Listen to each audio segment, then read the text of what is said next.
Et c'est parti, on se retrouve presque un mois, puisque c'est notre rythme de se voir tous les mois, alors des fois les dates diffèrent un petit peu. Bienvenue à l'atelier, je suis Chef Jésus, bienvenue dans mon atelier qui est rue Pelleport. Et donc comme annoncé sur le Facebook de l'Institut Bergonié, par le biais d'un événement, on a donc cette rencontre mensuelle autour d'un cours de cuisine. Donc pour celles qui connaissent ou celles qui ne connaissent pas, voilà, ça s'appelle Qu'est-ce qui se mijote. Et je vais, on va raconter un petit peu l'histoire, hein. Vous savez, chaque fois je fais 2-3 minutes pour remercier un petit peu les partenaires, planter un petit peu le décor, et puis comme ça vous laisse le temps d'arriver. Voilà. Alors, pour vous gérer aujourd'hui, on a, et vous le savez qu'elle est souvent là, c'est Nathalie, qui est en stage avec moi. Nathalie, elle va être derrière cet écran dans lequel je vous parle, voilà, derrière la caméra. Et puis on va avoir aujourd'hui pour l'Institut Bergonié Candice qui travaille au service communication de l'Institut et qui va s'occuper, comme on appelle nous pompeusement, de la modération, c'est-à-dire qu'elle va s'occuper de faire le lien entre vous et moi pour que moi je sois tranquille en cuisine avec vous. Et si vous avez des questions, donc vous le faites par écrit, par votre clavier ou par votre smartphone. Et Candice me fera des petits signes à chaque fois qu'il y aura une petite série de questions ou des choses que vous ne suivez pas. Alors moi j'ai une question à vous poser déjà pour commencer, c'est de savoir qui a l'intention de cuisiner en même temps que moi, ce qui va me donner un petit peu le ton, de savoir si je vais plus ou moins vite. Voilà. Et Candice me dit que vous êtes à peu près 3 connectés pour l'instant. Il est juste 15h01, donc voilà, je vous laisse le temps d'arriver tranquillement et nous rejoindre. Donc voilà, dites-nous, pour celles qui sont déjà là, par le biais du clavier, si vous cuisinez en même temps que moi. Bien évidemment, comme je vous le rappelle à chaque fois, c'est un moment qui est fait pour vous, hein. On est là vraiment à votre service. Ces ateliers, on les a imaginés il y a maintenant presque 8 ans, donc je replante un petit peu le décor. Une bénévole de l'ERI, donc que vous connaissez peut-être pour celles qui se soignent à l'Institut Bergonié. L'ERI, c'est l'espace rencontre information, qui d'ailleurs est tout neuf, qui est quand on a dépassé le hall, qui est un petit peu dans le coin du jardin avant de passer dans la partie tour de l'Institut, qui a été refait entièrement à neuf, et on remercie d'ailleurs le Rotary Club, parce que c'est lui qui a financé quasiment à 100% cette rénovation. J'ai eu la chance d'y aller l'autre jour pour une petite réunion express à l'Institut Bergonié, et c'est super parce que voilà, il y a un endroit qui est fait pour vous quand vous vous soignez à l'institut, pour aller chercher des informations, pour savoir quels sont les services que vous pouvez avoir quand vous venez, quelles sont les associations, les bénévolats, les cours de cuisine justement. Voilà, donc n'hésitez pas, ça s'appelle l'ERI, Espace Rencontre Information. Et si vous ne savez pas où c'est, vous demandez au personnel soignant à Bergonié, ils vont vous orienter sans aucun problème. Alors on a imaginé il y a 8 ans de faire sortir un petit peu les patients, vous qui vous soignez à l'Institut, de vous faire sortir de l'Institut. Et donc, depuis 8 ans, vous venez dans mon atelier qui est là, rue Pelleport, pas très loin de la gare Saint-Jean. Et bien évidemment, depuis le Covid, vous savez qu'avec les restrictions sanitaires, pardon, on a dû s'adapter. Donc très vite, on a switché et ces cours dits en présentiel, vous voyez, on utilise plein de nouveaux mots avec la crise sanitaire. Ces cours dits en présentiel, on les a fait passer en distanciel, c'est-à-dire heureusement qu'on a cette caméra avec laquelle je peux vous parler, le Facebook Live qui est derrière, mais on fait des choses aussi par Zoom, par Teams, par Skype, pour pouvoir être avec vous. Voilà, donc par contre, on est juste désolé, on ne vous laisse pas participer oralement parce que vu le grand nombre de participants, c'est un petit peu compliqué si tout le monde s'exprime. Donc vous avez tout simplement, par le biais de l'écrit, vous pouvez vous manifester. Voilà. Candice, est-ce qu'on sait si... Est-ce que les filles ont répondu? Est-ce qu'il y en a qui cuisinent avec nous? Alors, il y a Sylviane qui dit qu'elle ne cuisine pas, mais qu'elle est en train de noter. Ok, super, les astuces, les conseils. Voilà, ok, Sylviane. sinon, Il n'y a pas eu d'autres réponses pour non, l'instant. pour l'instant. Alors, Candice, par contre, il faudra me signaler s'il y a des messieurs, parce que j'ai toujours l'habitude de dire les filles et de parler au féminin, et d'ailleurs, je m'inclus dans le groupe des filles, donc souvent, c'est un peu. J'ai pas de problème d'identité, hein, je vous rassure. Mais c'est vrai que souvent, il y a beaucoup de. Voilà, vous êtes plus jante féminine que jante masculine. Donc, s'il y a un monsieur, il se signale. Pour que j'en tienne compte aussi, bien évidemment. Alors, je termine juste pour les partenaires, puis après, on va découvrir les plateaux, parce que du coup, vous êtes déjà, il y a 6, 7, 8 personnes de connectées, donc on va pouvoir démarrer. Voilà, il est 3h04. On est en direct, hein, je le rappelle, de l'atelier avec Nathalie et Candice. Je remercie donc l'Institut Bergonié, bien évidemment, pour la confiance accordée depuis 8 ans, parce qu'il y a beaucoup de travail derrière tout ça, hein. On a les équipes du service de com qui doivent venir, il faut relayer plein de choses. Et puis je remercie aussi le groupe Pomona, qui est un groupe qui fait de l'agroalimentaire, donc qui sert notamment tout ce qu'on appelle le CHR, les collectivités, hôtellerie, restauration, les restaurants et autres, et donc un groupe voilà, qui essaye de s'en sortir aussi aujourd'hui, puisque il n'y a plus les restos. Et donc Pomona finance ces ateliers. Et moi, de mon côté, je fais un geste, c'est-à-dire que ces ateliers, je les facture aussi moins cher que le prix normal. Ça, c'est aussi ma petite pierre à l'édifice par rapport à l'Institut. Voilà. Vous savez à peu près tout. Et si vous avez des questions, vous les posez, puis Candice me les transmettra. Ça me permet d'avoir les mains libres. Alors, je rappelle que les recettes, vous les avez, parce que c'est toujours un petit peu compliqué à trouver, mais sur le dernier événement, on l'a signalé. Vous avez un onglet, quand vous allez sur l'événement, il y a un onglet discussion. Et c'est sur cet onglet discussion qu'on trouve les recettes. Après, si vous les voulez en fiche vraiment technique, parce que sur Facebook, c'est pas forcément évident à imprimer, via mon mail sur les fiches, hein, chefjesus@orange.fr, m'envoyer un petit coucou, un petit mail. Moi, je peux vous envoyer la fiche en PDF. Et d'ailleurs, de toute façon, à l'Institut, on les a aussi. Est-ce qu'on commence? Est-ce que vous êtes d'accord pour commencer? Voilà, on est 10, 12 inscrits. Donc pour l'instant, voilà, je pense qu'on peut démarrer. Alors, Nathalie va prendre la caméra tout doucement, puis on va aller découvrir les plateaux. Vous savez qu'à chaque fois, je vous fais des plateaux avec un petit peu tout ce qu'on va cuisiner. Et bien évidemment, aujourd'hui, on va être sur des légumes. Enfin, aujourd'hui, on est tout le temps sur des légumes de saison, hein. Donc, on va être sur l'asperge. Donc là, on a des petites asperges à pointe violette. C'est des asperges. Là, on est à Ischutz, dans les Landes. Donc, voilà, asperges des Landes, je l'ai dit 2 fois.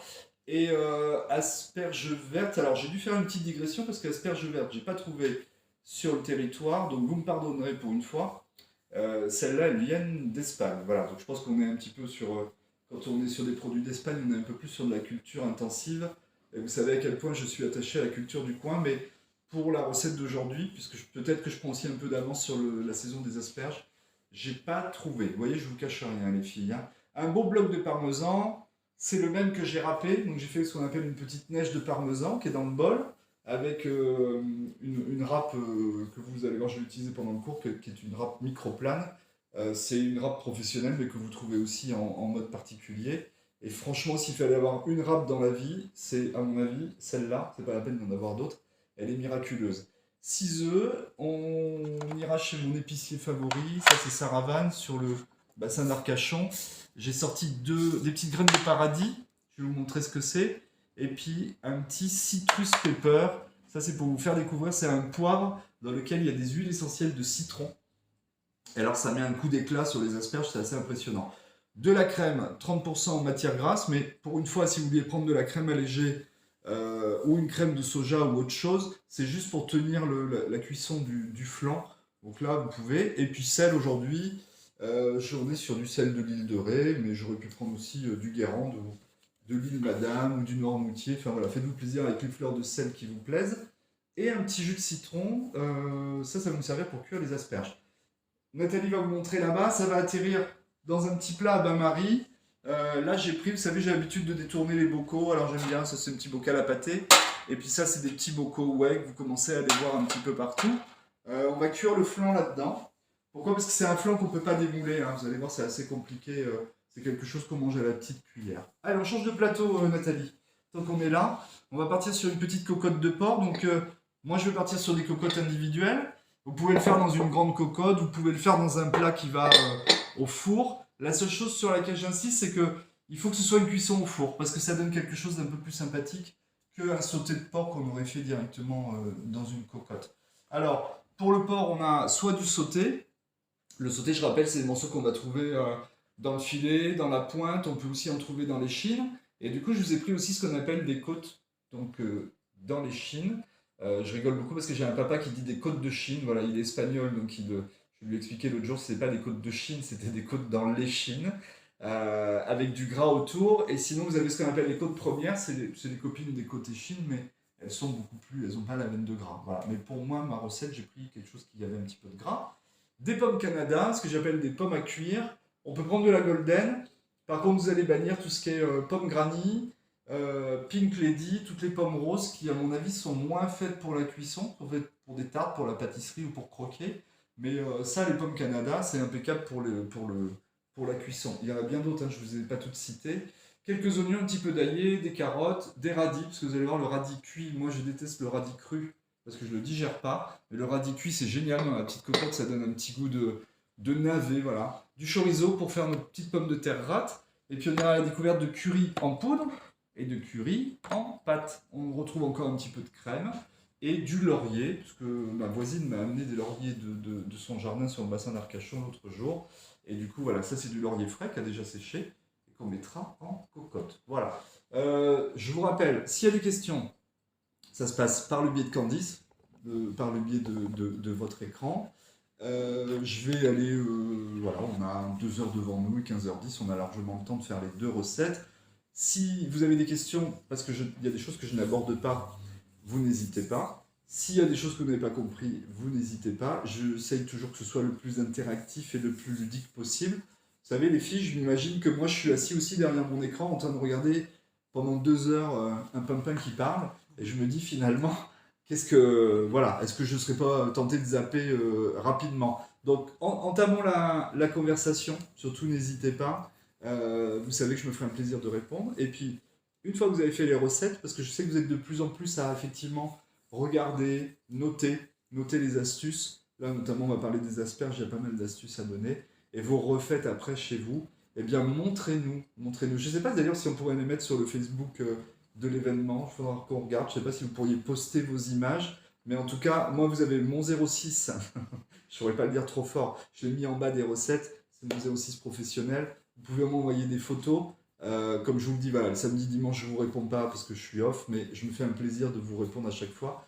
Et désolé si... Je crois que j'ai vu des petits mails qui sont passés à la trappe là, il n'y a pas longtemps. Désolé les filles, voilà, des fois je ne vois pas tout passer, mais s'il y a quelque chose d'important, vous toquez à la porte plusieurs fois, en général je finis par répondre. On est parti? Allez, on est parti. Je vais demander à Nathalie de me donner les asperges blanches et vertes. Moi je m'étais déjà lavé les mains, mais je vais repasser un petit coup par précaution.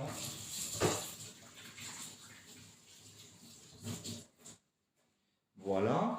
Et je rappelle que du coup, ici, parce que vous me voyez, je vais expliquer les choses, vous me voyez sans masque, voilà, parce que on est 3 dans l'atelier, mais Nathalie porte un masque, Candice porte un masque, et nous on a pris ce parti que moi je n'en porte pas, tout simplement parce que vous allez me regarder pendant 2 heures, et on trouve quand même que c'est beaucoup plus agréable que je ne sois pas avec un masque, voilà. Mais en tout cas, on est à 2 mètres de distance les uns des autres et elles sont masquées, donc elles se protègent et elles me protègent aussi, voilà. Donc voilà pour la petite histoire. Alors, on est parti sur asperges blanches, peu importe les tailles finalement. L'asperge, elle a une partie hyper fragile, hein, qui est la tête. Donc là, j'ai pas la botte, mais déjà, première astuce, les filles, quand vous achetez une botte d'asperges. Il faut savoir que l'asperge, c'est pas super fan du froid. Donc le mieux, c'est soit de l'emmailloter dans un petit torchon propre, pas mouillé. Je vois souvent l'histoire, on vous dit il y a un torchon mouillé. Même pour les herbes aromatiques, c'est ce qu'il y a de pire en fait, parce que vous mettez du mouillé, donc ça va pourrir encore plus vite. Voilà, je sais pas qui a inventé ça, mais oubliez le torchon mouillé. Elles-mêmes, elles vont transpirer, et de toute façon, il y a de l'humidité aussi dans le frigo.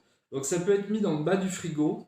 Le mieux, c'est quand on a un cellier, une cave, quelque chose à l'extérieur, mais surtout des endroits qui sont plutôt frais. Je n'ai pas forcément dit froid, mais si vous avez par exemple un endroit où vous savez qu'à un moment le soleil va taper sur le plan de travail, c'est surtout pas là où il faut mettre les asperges ou voir d'autres choses. Et puis quand elles sont en botte, souvent avec des gros élastiques, pensez à enlever l'élastique par le bas de la botte, parce que souvent vous tirez vers le haut et ben, vous décanillez 2-3 têtes parce que ça part assez facilement. Donc par le bas, et au pire, si vous êtes comme moi et que vous avez des tiroirs pleins d'élastiques et que vous ne savez plus quoi en faire, bah, coupez l'élastique tout simplement, faites attention que ça ne vous saute pas dans le visage, et ce sera plus facile. Voilà, donc toujours enlever par le bas. Ensuite, moi, c'est ma méthode à moi, je ne sais pas, il y en a 15 000 autres, il y a toujours une partie très fibreuse en bas des asperges. Donc en fait, moi j'ai l'habitude de les prendre comme ça et de casser. Regardez, je prends et sans me poser de questions, je casse en bas.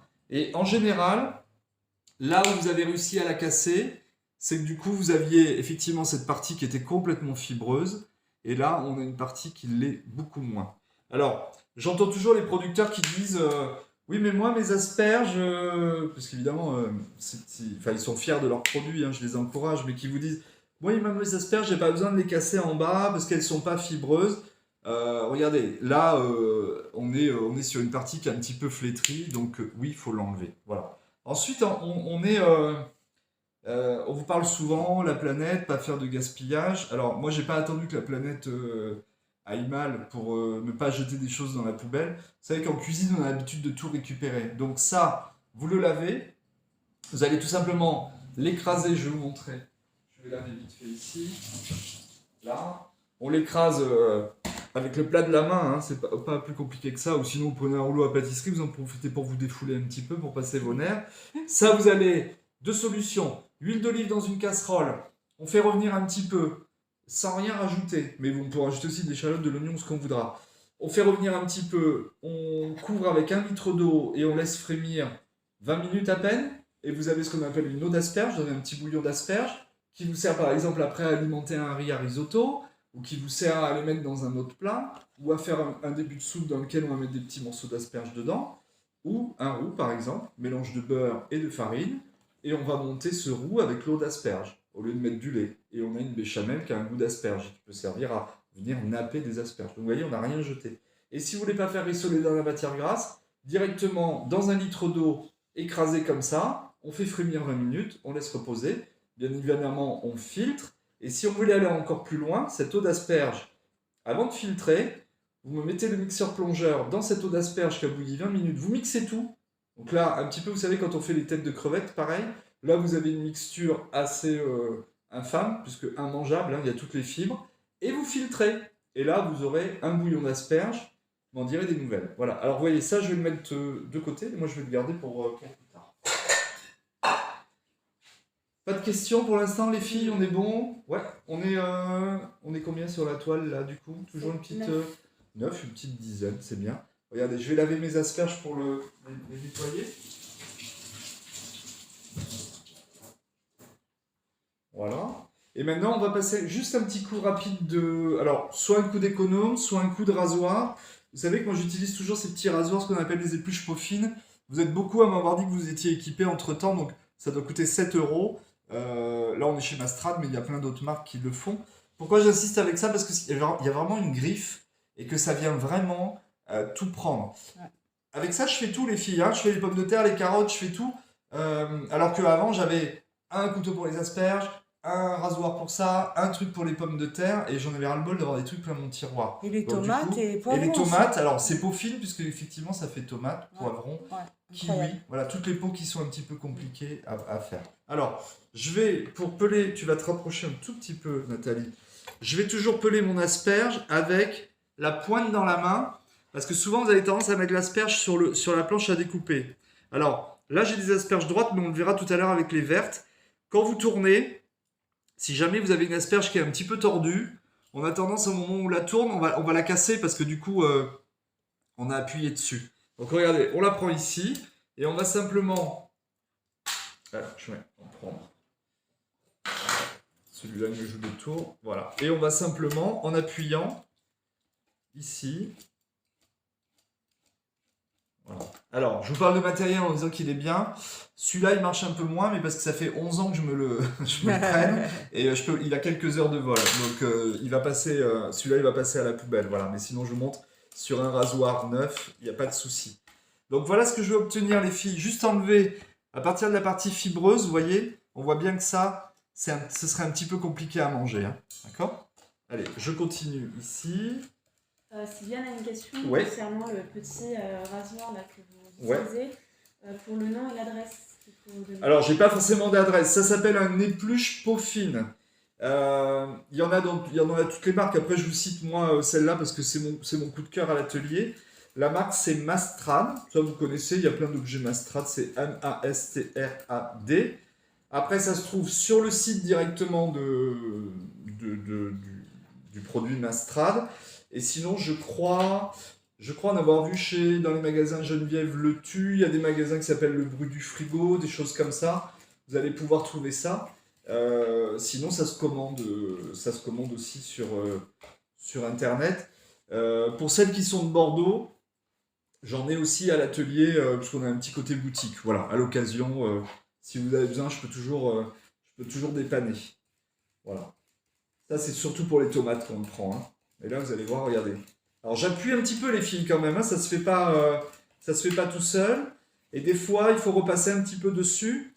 Et vous pouvez faire de temps en temps, si vraiment vous avez du mal à l'enlever, vous voyez comme là, on fait un petit coup à l'envers. Voilà. Et là, nickel. Alors, pourquoi je vous montre ça? C'est juste parce que cet excédent, celui-là, il va rejoindre mes petits morceaux d'asperges, puisque du coup, ça aussi, ça va donner du goût dans mon bouillon. Là, on ne va pas l'utiliser aujourd'hui, mais dans mon futur bouillon, par exemple, de risotto. Et c'est surtout que si vous voulez faire des asperges à la vinaigrette, par exemple, tout simplement, qu'est-ce que c'est beau quand on présente une asperge qui est bien pelée, bien taillée, et que vous dites à vos convives qu'il y a juste à mettre un coup de couteau et à mettre dans la bouche, quoi. Voilà. Vous n'avez pas un invité qui va vous faire pardon, j'ai un fil. Enfin voilà, du coup, c'est plutôt sympa. Voilà. Donc ça se garde. Évidemment, toutes ces épluchures, elles se lavent bien, on les rince bien avant. Vous voyez, celle-là, j'avais le réflexe de les mettre dans la petite poubelle, donc on va les garder. Voilà, donc ça, on en fait des bouillons. Après, je ne suis pas fan de cuisiner avec les épluchures. Vous voyez, avec les épluchures de carottes, je fais rien. Les épluchures de pommes de terre, je fais rien. Mais là, on a vraiment du goût, donc on en profite. Candice, il y a des... Non, c'est bon? Ok, super. On les rince, et donc celle-là, ben, on part en cuisson directe. Alors regardez, c'est ce qu'on appelle une cuisson à l'anglaise. Rien de compliqué. Souvent, on vous dit, et on a l'impression qu'il faut aller mettre... Souvent, on vous demande d'ébouillanter les choses. En fait, ça sert quasiment strictement à rien. Dès que vous balancez des choses dans l'eau bouillante, vous allez au pire vous brûler, parce que vous arrivez comme ça et vous avez peur de vous brûler. Donc au lieu de déposer gentiment, vous lâchez, ça éclabousse et vous brûlez. Donc déjà, prendre des précautions par rapport à une sécurité en cuisine. Et puis ça sert à rien d'ébouillanter. L'asperge, ça ne va pas ni la réduire, ni la rétracter, ça ne va servir à rien. Encore pire avec des poissons, hein, quand vous faites par exemple un courbouillon et qu'il est ultra chaud, et que vous balancez et vous mettez votre poisson dedans, boum, il se rétracte, vous avez un pavé de saumon qui a diminué de moitié, et en plus vous avez radié des fibres, donc faites plutôt ce qu'on appelle des départs eau froide. Et vous allez voir que ça n'a que des avantages. Pourquoi? La première chose qu'on met dans une casserole, quand on veut cuire quelque chose, c'est d'abord l'élément qu'on veut cuire. Alors que je vous aurais posé la question, les filles, par intermédiaire de Candice, vous m'auriez toutes répondu, chef, le premier élément qu'on met, c'est l'eau. Et bien vous allez voir que l'eau, fonctionnait à l'envers, vous allez voir. Hein. Je ne marche pas sur la tête, mais je vais vous montrer que ça marche à l'envers. L'eau, on va la mettre en dernier. Donc là, je vais mettre mes asperges. Ça marche super bien. Ouais, vous mettez la même chose avec les pommes de terre, les petits pois, tout ce que vous voulez. Les haricots verts, c'est pareil. Les haricots verts, arrêtez de les ébouillanter, ça sert strictement à rien. On va en parler du vert, tiens, des haricots verts. Vous savez que moi, j'ai toujours mes petites mesures. Donc je sais que quand je veux cuire des légumes, voilà, c'est ma mesure. C'est pas du sel qu'on va retrouver dans notre estomac ou dans notre bouche, ça. Hein. C'est du sel parce que j'ai besoin, parce que je vais mettre 1 litre d'eau. Voilà. Ensuite, petit jus de citron. Alors, ça se met pas partout. Ça se met essentiellement... Le petit jus de citron, c'est pour éviter qu'elle noircisse. Donc, ça fait un petit côté antioxydant. Alors, je peux mettre juste cette pointe-là. Ça suffit amplement, vous voyez. Mais parce que j'aime bien que ça fasse joli. Et pour la photo, regardez, on va mettre une petite rondelle de citron, puis ça sent extrêmement bon. Voilà. Ensuite, je vais mettre mon eau, tout simplement. Voilà, il n'y a pas besoin de mettre plus. Et ça, c'est ce qu'on appelle une cuisson à l'anglaise. Donc, un départ eau froide. Alors, pourquoi ça n'a que des avantages? C'est que ça vous permet aussi de maîtriser la quantité d'eau que vous mettez, les filles. Amusez-vous une fois à faire cet exercice-là. Et vous allez comprendre pourquoi, finalement, on met trop d'eau. Amusez-vous à mettre des pommes de terre dans une casserole, recouvrez d'eau, et avant d'avoir allumé le feu, retirez les pommes de terre. Vous allez voir la quantité d'eau que vous avez mis, c'est assez surprenant. Vous imaginez qu'il y a beaucoup d'eau, alors qu'en fait, il y a quasiment pas d'eau, il y a pas un fond non plus, mais il y a en dessous de la moitié.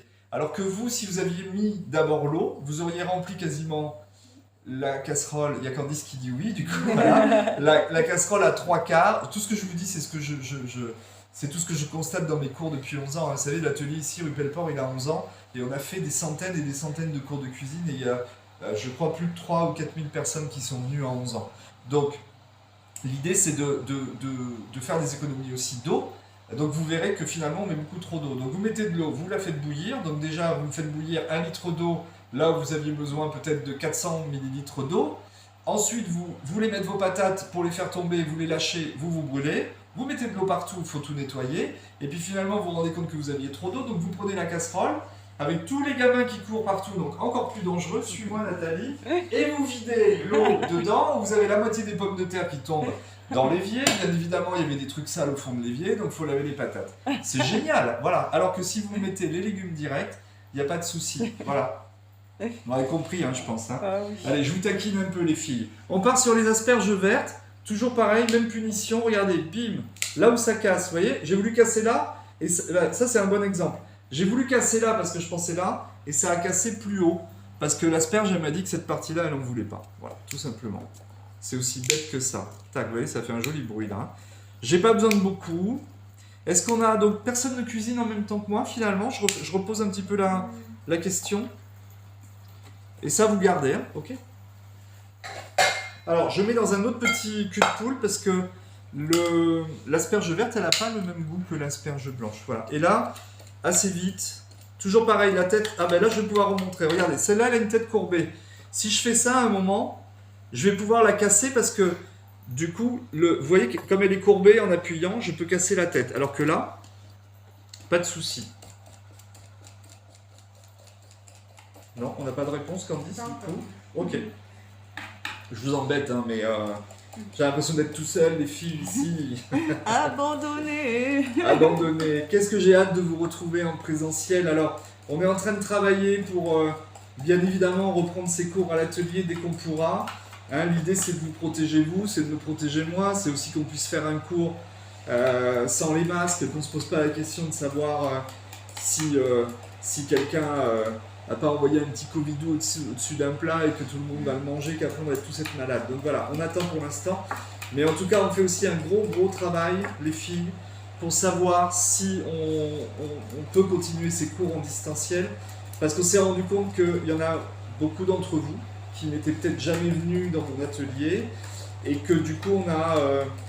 c'est bête à dire, mais que ces cours en distanciel, ils rencontrent un grand succès. Alors, est-ce que c'est parce qu'on est uniquement aujourd'hui encore en période de confinement?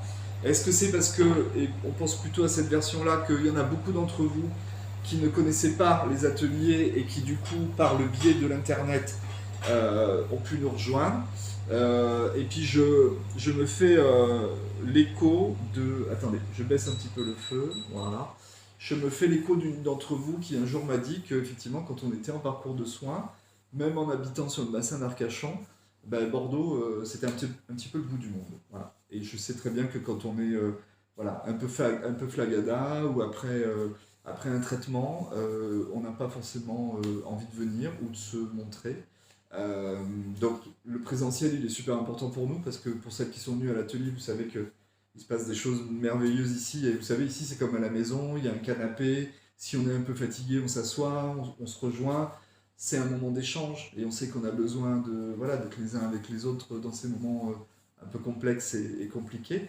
Mais en tout cas, ces cours en distanciel, ils permettent aussi que moi, je vienne un petit peu vous titiller chez vous et que vous passiez un petit moment avec nous. Voilà, donc on va s'arranger pour garder les deux. Voilà, ça veut dire aller chercher d'autres financements, prendre d'autres dispositions, mais je peux vous assurer qu'on y met toute notre énergie. Regardez, voilà, là il y a encore les petits fibres, mais je vais aller les nettoyer, donc là c'est bon. Voilà. Il y a une question. Oui, Candice. De la part de Kat. Ouais. Bonjour Kat. Elle dit qu'elle regarde attentivement et elle demande si pour les recettes d'aujourd'hui, elle peut prendre un peu d'avance ou préparer quelque chose. Alors sur les recettes d'aujourd'hui, est-ce qu'on peut prendre de l'avance? Kat, je serais tenté de vous dire que oui, elle peut prendre de l'avance quasiment sur tout. On peut faire cuire les asperges blanches, on peut faire cuire les asperges vertes, on peut les refroidir. On peut même préparer son petit appareil à crème prise, c'est-à-dire mélanger les œufs, la crème, mettre dans un petit tupperware ou un cure-verre ou simplement ça avec un film alimentaire dessus et garder au frigo. La seule chose sur laquelle je tiens, c'est que on mette le parmesan à la dernière minute, parce que si on le met trop tôt, il va ramollir, ça va pas être sans sas, et qu'on fasse la cuisson des flancs peut-être aussi à la dernière minute, parce que quand le flan il sort du four, vous allez voir, et qu'on le mange encore tiède, c'est un vrai bonheur, alors que le flan qui a passé une nuit au frigo et qu'on va réchauffer, c'est plutôt bof. Voilà. Mais tout le reste on peut faire, et vous gardez juste... alors, pourquoi on cuisine à l'avance? Parce qu'on est fatigué, on n'arrive pas à faire tout d'un coup, on reçoit, ou simplement parce qu'on veut s'organiser dans ces journées. Donc oui, vous pouvez à l'avance. Je vous conseille juste les asperges, une fois qu'elles sont cuites, refroidies, de bien les filmer. Et après, on peut faire un truc que je fais très souvent, les filles, c'est filmer au contact. C'est-à-dire, on met un petit peu d'huile ou de l'huile de pépins de raisin sur les asperges, et on vient mettre le film alimentaire qu'on vient plaquer sur les aliments. Donc c'est ce qu'on appelle filmer au contact. On fait ça souvent avec les crèmes ou les préparations qui vont faire une peau. On met un peu de corps gras, ça peut être du beurre fondu, et on filme au contact, donc du coup il n'y a plus d'air, il n'y a plus d'oxydation, et le gras empêche le croûtage. Voilà. Pour la cocotte, on peut faire revenir son porc. Je vais vous le redire tout à l'heure quand on va passer sur l'autre recette, parce que du coup ça va partir dans tous les sens. Mais en tout cas pour le flan, oui, on pourrait faire tout ça à l'avance. Alors regardez, pareil ici, je prends mes asperges, je vais les mettre là. Alors il y en a une qui est un petit peu revêche parce qu'elle est trop longue, mais de toute façon vous allez voir, après on va les couper en morceaux, donc c'est pas bien gras. C'est la courbée. C'est la courbée, voilà. Pareil, un petit peu de gros sel. Sur les asperges vertes, j'ai pas de souci de couleur, donc j'ai pas besoin de mettre de citron. Il y a un message d'Isabelle. Oui, bonjour Isabelle, qu'est-ce qu'on fait? Hop. Alors, c'est la première fois qu'elle vient, qu'elle participe. Eh bien, bienvenue à la maison. Elle n'était pas prête et elle savait pas trop ce qu'il fallait, donc... Ok. Alors, pourquoi... juste savoir, si vous saviez pas trop ce qu'il fallait, je le rappelle que quand vous allez sur l'événement, dans l'onglet discussion, on trouve les recettes. Les recettes, je les donne à peu près une semaine à l'avance à l'Institut Bergonié, au service de communication, pour que Candice ou Lucie ou Johanna les mettent en ligne. Voilà, donc c'est événement, et je dis pas de bêtises, Candice, c'est ça, c'est l'onglet... Il y a plusieurs onglets en haut, et il y a un onglet discussion, et c'est dans celui-là. Je vous le dis parce que moi, les filles aussi, la première fois, j'ai cherché les recettes, je les trouvais pas. Donc c'est dans l'onglet discussion, mais maintenant, dans le corps, dans la présentation de l'événement, je crois qu'on vous le dit, hein, qu'on trouve les recettes dans l'onglet discussion. On l'a signalé justement pour qu'il n'y ait pas de soucis. Mes asperges, parce qu'il me reste une petite demi-heure avant qu'on finisse le flan.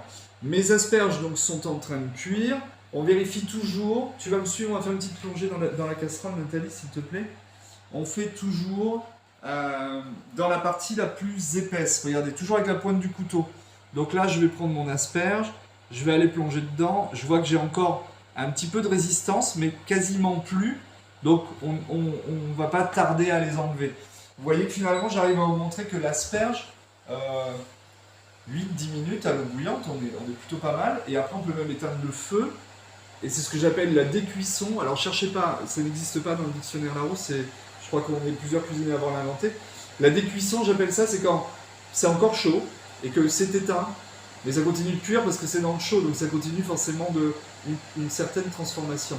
Et là aussi, on vous parle souvent de protéger la planète, mais si on tenait le discours inverse de dire pensons à nos portefeuilles en premier, on aurait la planète irait sûrement 2 fois mieux, parce que quand vous touchez à l'argent des gens, en général, c'est un discours qui marche beaucoup mieux que de dire ah, moi, mon empreinte carbone, machin, etc. Même si je plaisante, les filles, je suis quand même très attaché à tous ces soucis qui concernent la planète, mais j'essaye, moi, d'être dans le pratique du quotidien. Et c'est vrai que gérer son énergie, que ce soit du gaz ou de l'électricité, ça fait partie aussi des choses. Alors, j'aurais pu mettre un couvercle qui fait que, je vous entends déjà me dire, oui, le chef, il nous parle d'énergie, mais il n'a pas mis de couvercle, ça aurait été 2 fois plus vite. Je ne mets pas de couvercle, les filles, parce que sur le cours de cuisine, on a besoin de vous montrer dans les casseroles aussi. Voilà pourquoi je ne mets pas de couvercle. Vous allez voir qu'avec les pommes de terre, je vais en mettre. Asperges blanches d'un côté, asperges, c'est pas facile à dire, verte de l'autre. Et puis, je vais demander à Nathalie de me passer la suite des éléments. Et on va commencer à faire ce qu'on appelle notre petit appareil à crème prise. Donc on va partir sur des œufs, et je vais vous apprendre d'ailleurs à casser des œufs. Pourquoi on ne sait pas faire toute seule, mais si, voilà, hop. Là, du sel, et puis voilà, tu n'as qu'à tout me donner, le grain d'un padano. Tu vas allumer le four, s'il te plaît, Nathalie. Donc les filles, si vous cuisinez en même temps que moi, les fours sont à 180 degrés, en chaleur tournante. Et selon que vous utilisiez, alors, même si vous me prenez des petits ramequins en Pyrex, des petits ramequins de cantine, les petits ramequins blancs qui des fois ont des bords très hauts, ça c'est assez joli aussi. Que vous preniez des anciens bocaux de cuisine, dans lequel, des bocaux de conserve dans lesquels vous avez enlevé... c'est ça, hein, vous voyez, c'est des bocaux dans lesquels j'ai enlevé toutes les parties métalliques. Après, vous pouvez garder les parties métalliques si vous voulez aussi. Par contre, vous faites attention, vous me mettez ces bols, toutes ces choses dans un bain-marie. Pourquoi ? Parce que les bocaux de conserve, ça stérilise dans l'eau, c'est pas fait pour aller au four tout seul. Voilà. Donc faites attention à tout ça. Alors, Nathalie est en train de se débattre avec le four. La grille, j'avais fait un petit piège, j'avais mis la grille à l'envers. Oui. Alors, comment on casse des œufs, les filles ? Voilà. La plupart du temps, hein, on serait Pas au tenté bord. d'aller taper sur le rebord. Ouais. Alors, c'est juste une histoire de coquille. Plus vous tapez, je vais vous montrer deux styles de rebord. Regardez, là on a un cul de poule professionnel avec un rebord plat. Là je pourrais taper éventuellement.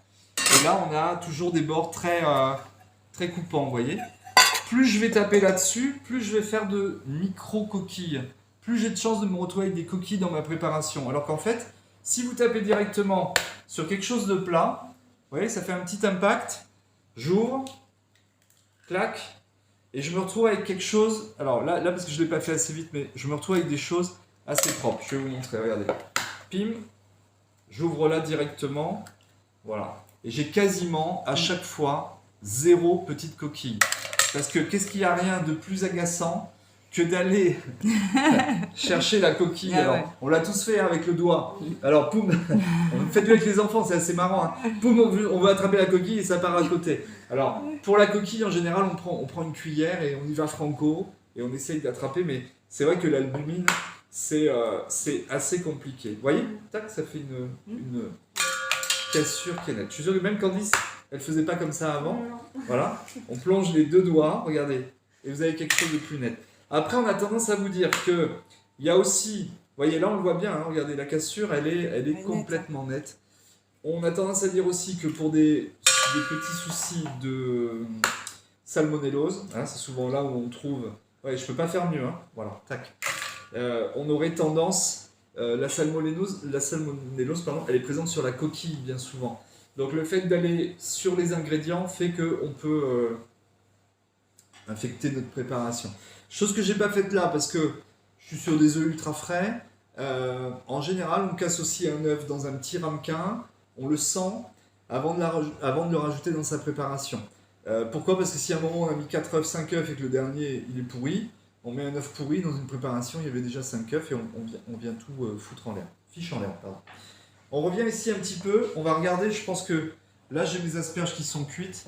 Voilà, regardez, quand ça passe en fait à travers le couteau, regardez, oh, elle peut tomber toute seule. Voilà, on est bon, hein, ok. On va refaire ici, je vais essayer de ne pas me brûler. Voilà, mais regardez, ici, voilà, hop. Voilà, quand ça marche, c'est bon, hein, il n'y a pas de souci, ça passe au travers. Donc là j'éteins, vous voyez, finalement, 10 minutes à tout casser. Et puis les vertes, ça va un petit peu plus vite. Voilà, on va regarder. On essaye de faire la même chose. Et ça fait. On attend un petit chouïa. Voilà, ça marche un petit peu moins. Voilà. Bon, après, on les a mis après, c'est normal. Je vais commencer à poivrer et saler. Alors, vous allez dire, le chef, il utilise du poivre. Pour celles qui me connaissent, vous savez qu'à longueur de temps, je vous répète que je n'utilise jamais de poivre dans ma cuisine. Et puis ça me titillait cette histoire de vous dire que j'utilise jamais de poivre parce que tout le monde me dit quand même, t'es chef, tu n'utilises pas de poivre. J'ai la chance en plus d'avoir Sarah Vannes sur le bassin d'Arcachon avec qui on travaille depuis des années et qui m'amène à l'atelier des centaines, des dizaines de poivres fabuleux. Là c'est du Sarawak. Je me dis bon sang de bois, il faut quand même que je m'y mette. Et bien vous savez ce qui m'a décidé à utiliser du poivre, c'est que du coup je me suis acheté des petits, je vais faire les maracas bientôt, des petits poivriers. Bon, on est chez Peugeot, hein. Voilà. Peugeot il fabrique pas que des pneus, je sais pas pourquoi, il y a un atelier Peugeot qui fabrique encore des moulins à poivre. Et ça c'est juste géant parce que ça marche super bien. Et en fait, depuis, alors je m'en suis acheté 5 ou 6, Depuis, j'ai mis tous mes poivres dans les poivriers et je suis devenu gaga du poivre, alors qu'en plus, c'est hyper bon pour la santé. Il paraît que c'est un peu olé olé, c'est un peu, comment on dit, comme le gingembre, c'est aphrodisiaque. Bon, ça, je vous laisse vous débrouiller avec ça. Du coup, j'ai mis aussi des petites graines de coriandre. Voilà. Alors, je mets partout sur mes salades, partout, voilà. Donc, avant, je disais que j'utilisais pas de poivre, et puis, finalement, aujourd'hui, j'en mets partout. On va battre tout ça. Sylviane donne une petite astuce concernant les coquilles d'œufs. Elle dit pour celles qui ont un jardin ou des pots sur un balcon, on peut bien écraser les coquilles et s'en servir comme engrais. D'accord, donc du coup on écrase et on met ça dans le compost ou directement dans les plantes. Ok. C'est bon aussi pour les escargots et les limaces. Ah oui? Ouais, parce que ça les coupe. Et donc ils ne peuvent pas venir manger tes... Ah oui, alors je redis ce que Nathalie nous a dit derrière la caméra, c'est apparemment elle écrase ses coquilles, elle met ça autour des plantes et que les escargots et les limaces ne viennent pas parce que oui, ça doit pas trop leur plaire de passer au-dessus. Voilà. Bon, ouais, les escargots, faut pas que je les croise, hein, ça vous est fini ça. Allez, je bats mon mélange. Donc là, j'avais mis ça à Watt, rien de compliqué. C'est ce qu'on appelle pompeusement un appareil à crème prise. C'est ce que vous avez dans les tartes aux pommes dites normandes, partout que dès qu'on veut faire un flan, dès qu'on veut faire une quiche, etc. Donc on est sur 6 œufs. Et je vais mettre à peu près le... Ben voilà, j'avais mesuré la totalité de la crème. Voilà. Là aussi, hein, sur l'utilisation des corps gras, moi, j'ai pas à vous dire ce que vous devez faire. Par contre, je vous dis ce que moi, je pense de ma façon de cuisiner. Aussi, on a tous nos morphologies. Moi, je vais avoir 50 ans cette année. Voilà, ça fait 2-3 ans que j'ai pris un petit peu de bedaine, que j'assume plus ou moins bien, je vous dis. Mais en tout cas, jusque-là, je mangeais tout ce que je voulais. Voilà. Après, je fais aussi moins de sport, etc. Mais ce que je dis souvent par rapport au corps gras, par rapport à l'huile d'olive, c'est que, et ça vous le verrez avec des nutritiens, des nutritionnistes ou des diététiciennes, c'est pas ces choses-là qui sont les plus dangereuses, mais c'est plus tous les corps gras qui sont planqués dans tout ce qu'on va manger en industriel. Regardez, on commence à avoir des études très précises. Hein. Aujourd'hui, par exemple, dans les EHPAD, on se rend compte que nos anciens, il y a d'énormes problèmes de diabète, cholestérol, et ça pousse et encore. Mais je suis désolé, hein, dans beaucoup d'EHPAD où il n'y a pas de cuisinier, on bouffe de l'industriel. Donc forcément, les taux de sel, les taux de sucre sont beaucoup plus importants. Alors, je ne vous dis pas de cuisiner vos biscuits, vos gâteaux, hein, il faut du temps aussi, mais d'être plutôt attentif. Et une fois, un jour, je vous dis l'anecdote parce que on me dit que je suis un peu fort en gueule, mais du coup, on avait calmé la discussion. J'ai une dame qui est arrivée, je faisais une démo et qui m'a dit, donc du coup, je mettais de l'huile d'olive de temps en temps et qui m'a fait une réflexion sur le fait que j'utilisais beaucoup de gras. Et cette pauvre dame, elle avait un Kinder Bueno dans la main. Et ben, je peux vous dire que la conversation a vite été terminée. Je lui ai demandé si elle savait ce qu'elle avait dans son Kinder Pingui ou Bueno en termes de gras par rapport à moi, le peu d'huile d'olive que j'utilisais. Donc, il y a quand même la notion de plaisir aussi. Et le sucre ou le sel qu'on va mettre dans une préparation à la maison n'a rien à voir effectivement avec... Aujourd'hui, les médecins commencent à parler de sel caché, de sucre caché. Et on vous montre hein, souvent dans des comparateurs les taux de sucre qu'on peut trouver dans tel soda ou telle chose. Donc à mon avis, ça veut dire qu'il ne faut pas en boire. Hein. Je bois aussi des sodas quand j'ai envie de me faire plaisir. Mais peut-être faire attention aux quantités. Par contre, voilà. Donc ici, on a notre appareil à crème prise. Et on va tout simplement, donc, on va le garder parce qu'on va mixer un petit peu de choses dedans. On a presque terminé pour cette première recette. Voilà, il est moins le quart, on est dans les temps. Donc, j'ai plus besoin de ça. Je vais récupérer le parmesan. Et donc là, les filles, vous allez voir, je vais donc refroidir cette première casserole. Voilà, on va passer dans un petit égouttoir. Tout simplement.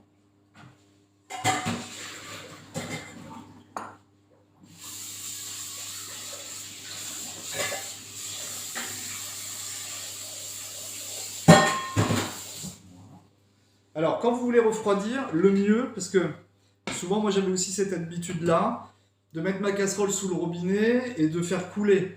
Le mieux, c'est d'abord de vous débarrasser de l'eau chaude, hein, puisque du coup, faire couler de l'eau froide dans de l'eau chaude le temps qu'elle refroidisse, j'ai fait le calcul, vous consommez à peu près le double d'eau par rapport à... Voilà. Donc d'abord vous videz, et vous voyez, aussitôt je remets de l'eau, et là ça y est, elles ont voilà, un petit peu d'eau froide, il n'y a pas besoin non plus de les... On va pas au pôle Nord, hein, on n'a pas besoin de les glacer non plus. Hein. Donc vous voyez, là je fais tomber mes asperges dans une petite passoire, je remets ici tout simplement, et je vais les mettre dans l'eau. Voilà.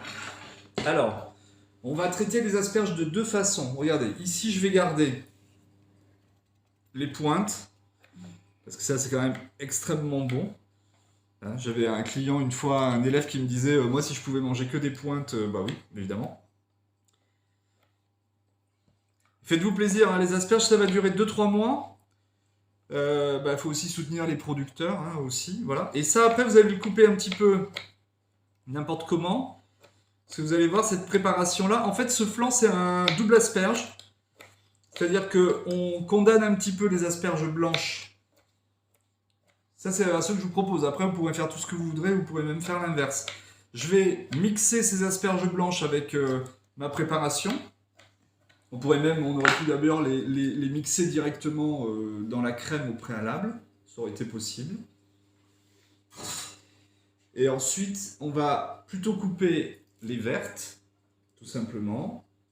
Donc notre appareil à crème prise va avoir ce goût d'asperges blanches XXL, parce que du coup ça va diffuser à l'intérieur. Et après on va garder, regardez, je vous montre ici, les asperges vertes. Donc pareil, on va garder, vous avez vu comme c'est joli ça quand c'est cuit juste là, voilà. Même ça en vinaigrette, alors amusez-vous à faire ça, des asperges vertes façon mimosa. Vous faites des œufs durs à côté, et vous mixez simplement votre jaune et votre... ou alors vous mixez le jaune d'un côté, vous mixez le blanc, et vous vous amusez à parsemer ça un petit peu. Et au pire, vous faites une petite mayonnaise express, vous mélangez tout, vous mettez dessus un peu de cerfeuil. Voilà, ça fait une entrée assez rigolote. Ça peut être mis en verrine aussi, ça peut être amusant. Alors, quand je vous disais que vous allez pouvoir faire l'inverse, c'est que vous pourriez aussi... Alors là, on va en garder une pour la décoration tout à l'heure. Je vais la mettre là. Voilà. Vous pourriez aussi mixer les asperges vertes dans l'appareil à crème prise et garder les asperges blanches en petits morceaux. Donc vous auriez ça serait même peut-être plus joli. On aurait un flan tout vert et à l'intérieur on découvrirait des petits morceaux d'asperges blanches. Vous voyez, je me suis auto-donné une idée pour la prochaine fois. Voilà. Ici on coupe en tout petits morceaux, puisque ça va aller dans notre appareil. Alors évidemment ça va avoir tendance à tomber un petit peu au fond, mais après ça remonte un petit peu. Voilà. Alors, du coup, je fais un petit peu de bruit, je mixe ça. Nathalie, si tu veux, on peut parcourir un petit peu, puis tu vas me donner les pots à flan, s'il te plaît. Et là, je vous montre aussi, on va mixer l'oreiller.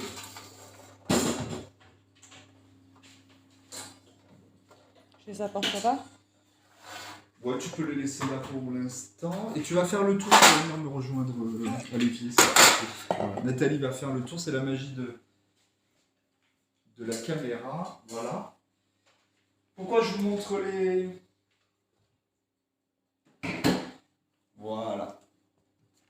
Pourquoi je vous montre les fils qu'on peut mixer souvent dans l'évier, c'est que pour plusieurs raisons. Regardez, la première, Nathalie, regarde, je suis en train de m'appuyer sur l'évier. Donc là, en douce, les filles, vous savez ce que je suis en train de faire, c'est que je suis en train de me reposer, parce que quand on est debout souvent, eh bien là, vous voyez, c'est un peu comme les caissières quand on dit qu'elles travaillent debout, assises en fait. Elles sont assises sur leur cuisse, donc du coup on a des super fessiers après. Là, je suis en train de me reposer. L'autre chose, c'est que aussi, si j'avais une préparation bouillante, souvent, ça a tendance à éclabousser. Donc si ça éclabousse, il vaut mieux que ça éclabousse dans cette zone-là. Et si ça éclabousse, vaut mieux refaire la zone où il y a l'évier que de refaire toute la cuisine. Et puis autre chose qui est importante, les filles, regardez, si j'avais mixé à hauteur de plan de travail, je devrais mettre mon mixeur ici, ce qui fait que je sollicite encore plus mon épaule, mon bras, toute cette partie-là. Et on le sait que sur certaines opérations, hein, quand on a eu des interventions, d'ailleurs qu'on soit malade ou pas, c'est pas grave, on n'est pas obligé d'accentuer les mouvements et de se faire mal. Alors que là, regardez, je vais aller mixer beaucoup plus bas. Donc d'un point de vue ergonomique, mon bras il est aussi beaucoup plus bas. Je me repose. Que demander de mieux, hein. Par contre, je vais faire un peu de bruit.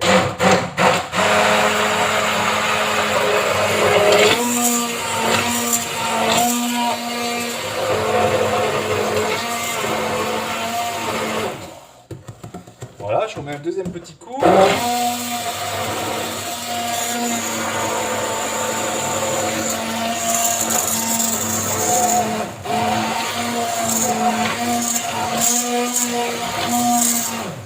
Voilà, regardez, on enlève la tête du mixeur.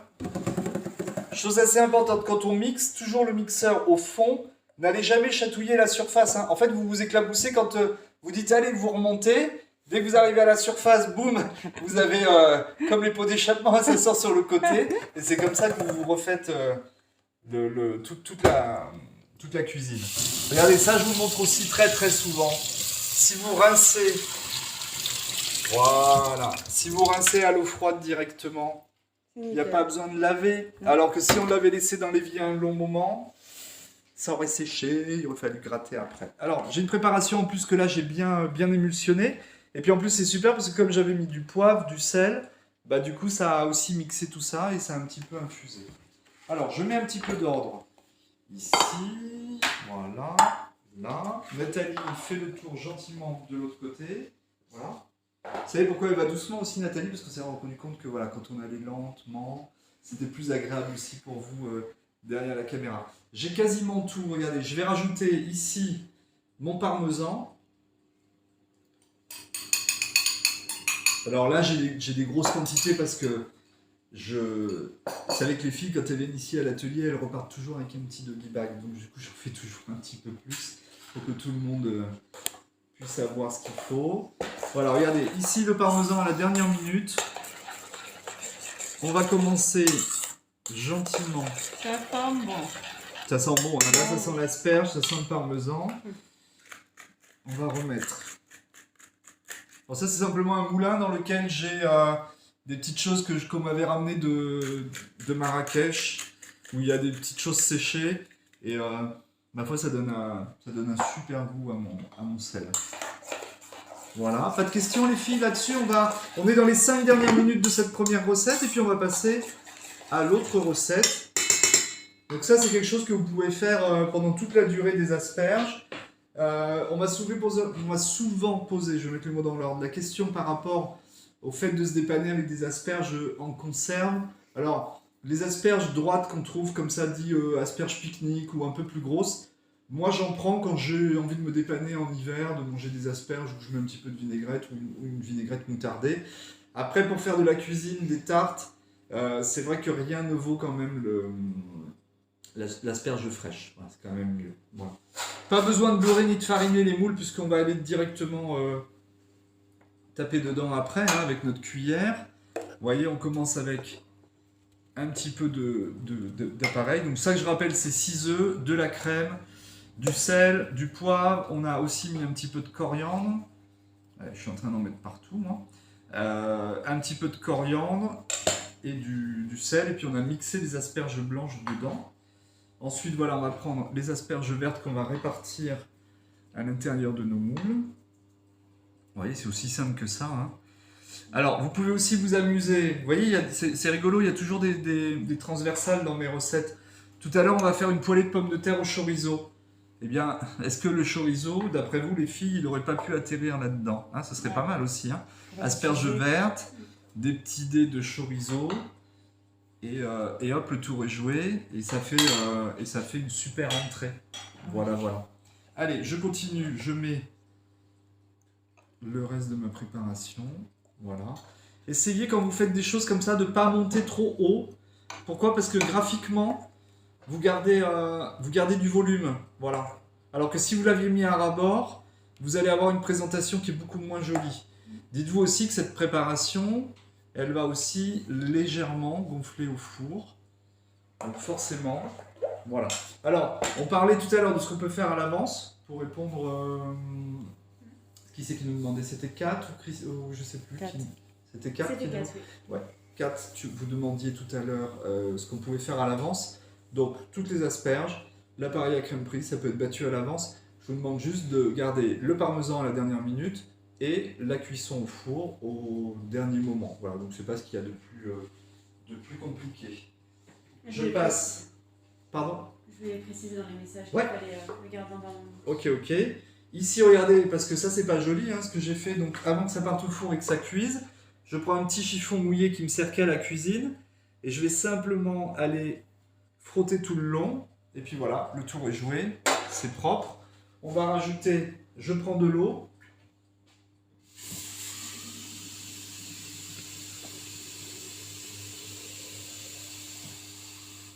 Voilà. Et on va mettre... Alors, quand vous voulez mettre dans votre eau bain-marie, il faut toujours vous prévoir un trou.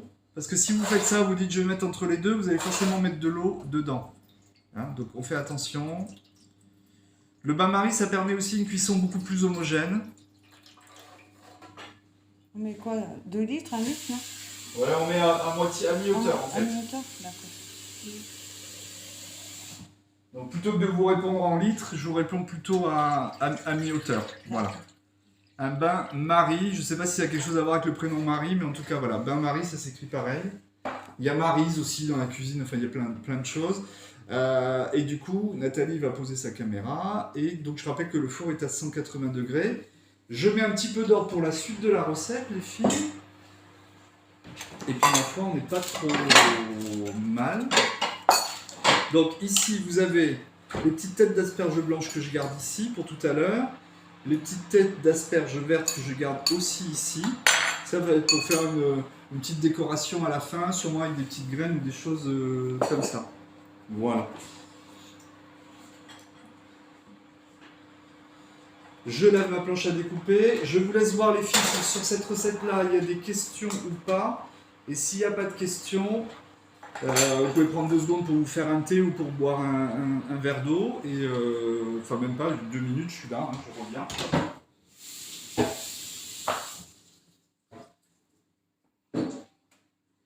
On est bon. Et je passe un petit coup ici autour. Et on reprend. Voilà. Candice, pas de questions du coup? Tout va bien? Super. On va se débarrasser des casseroles.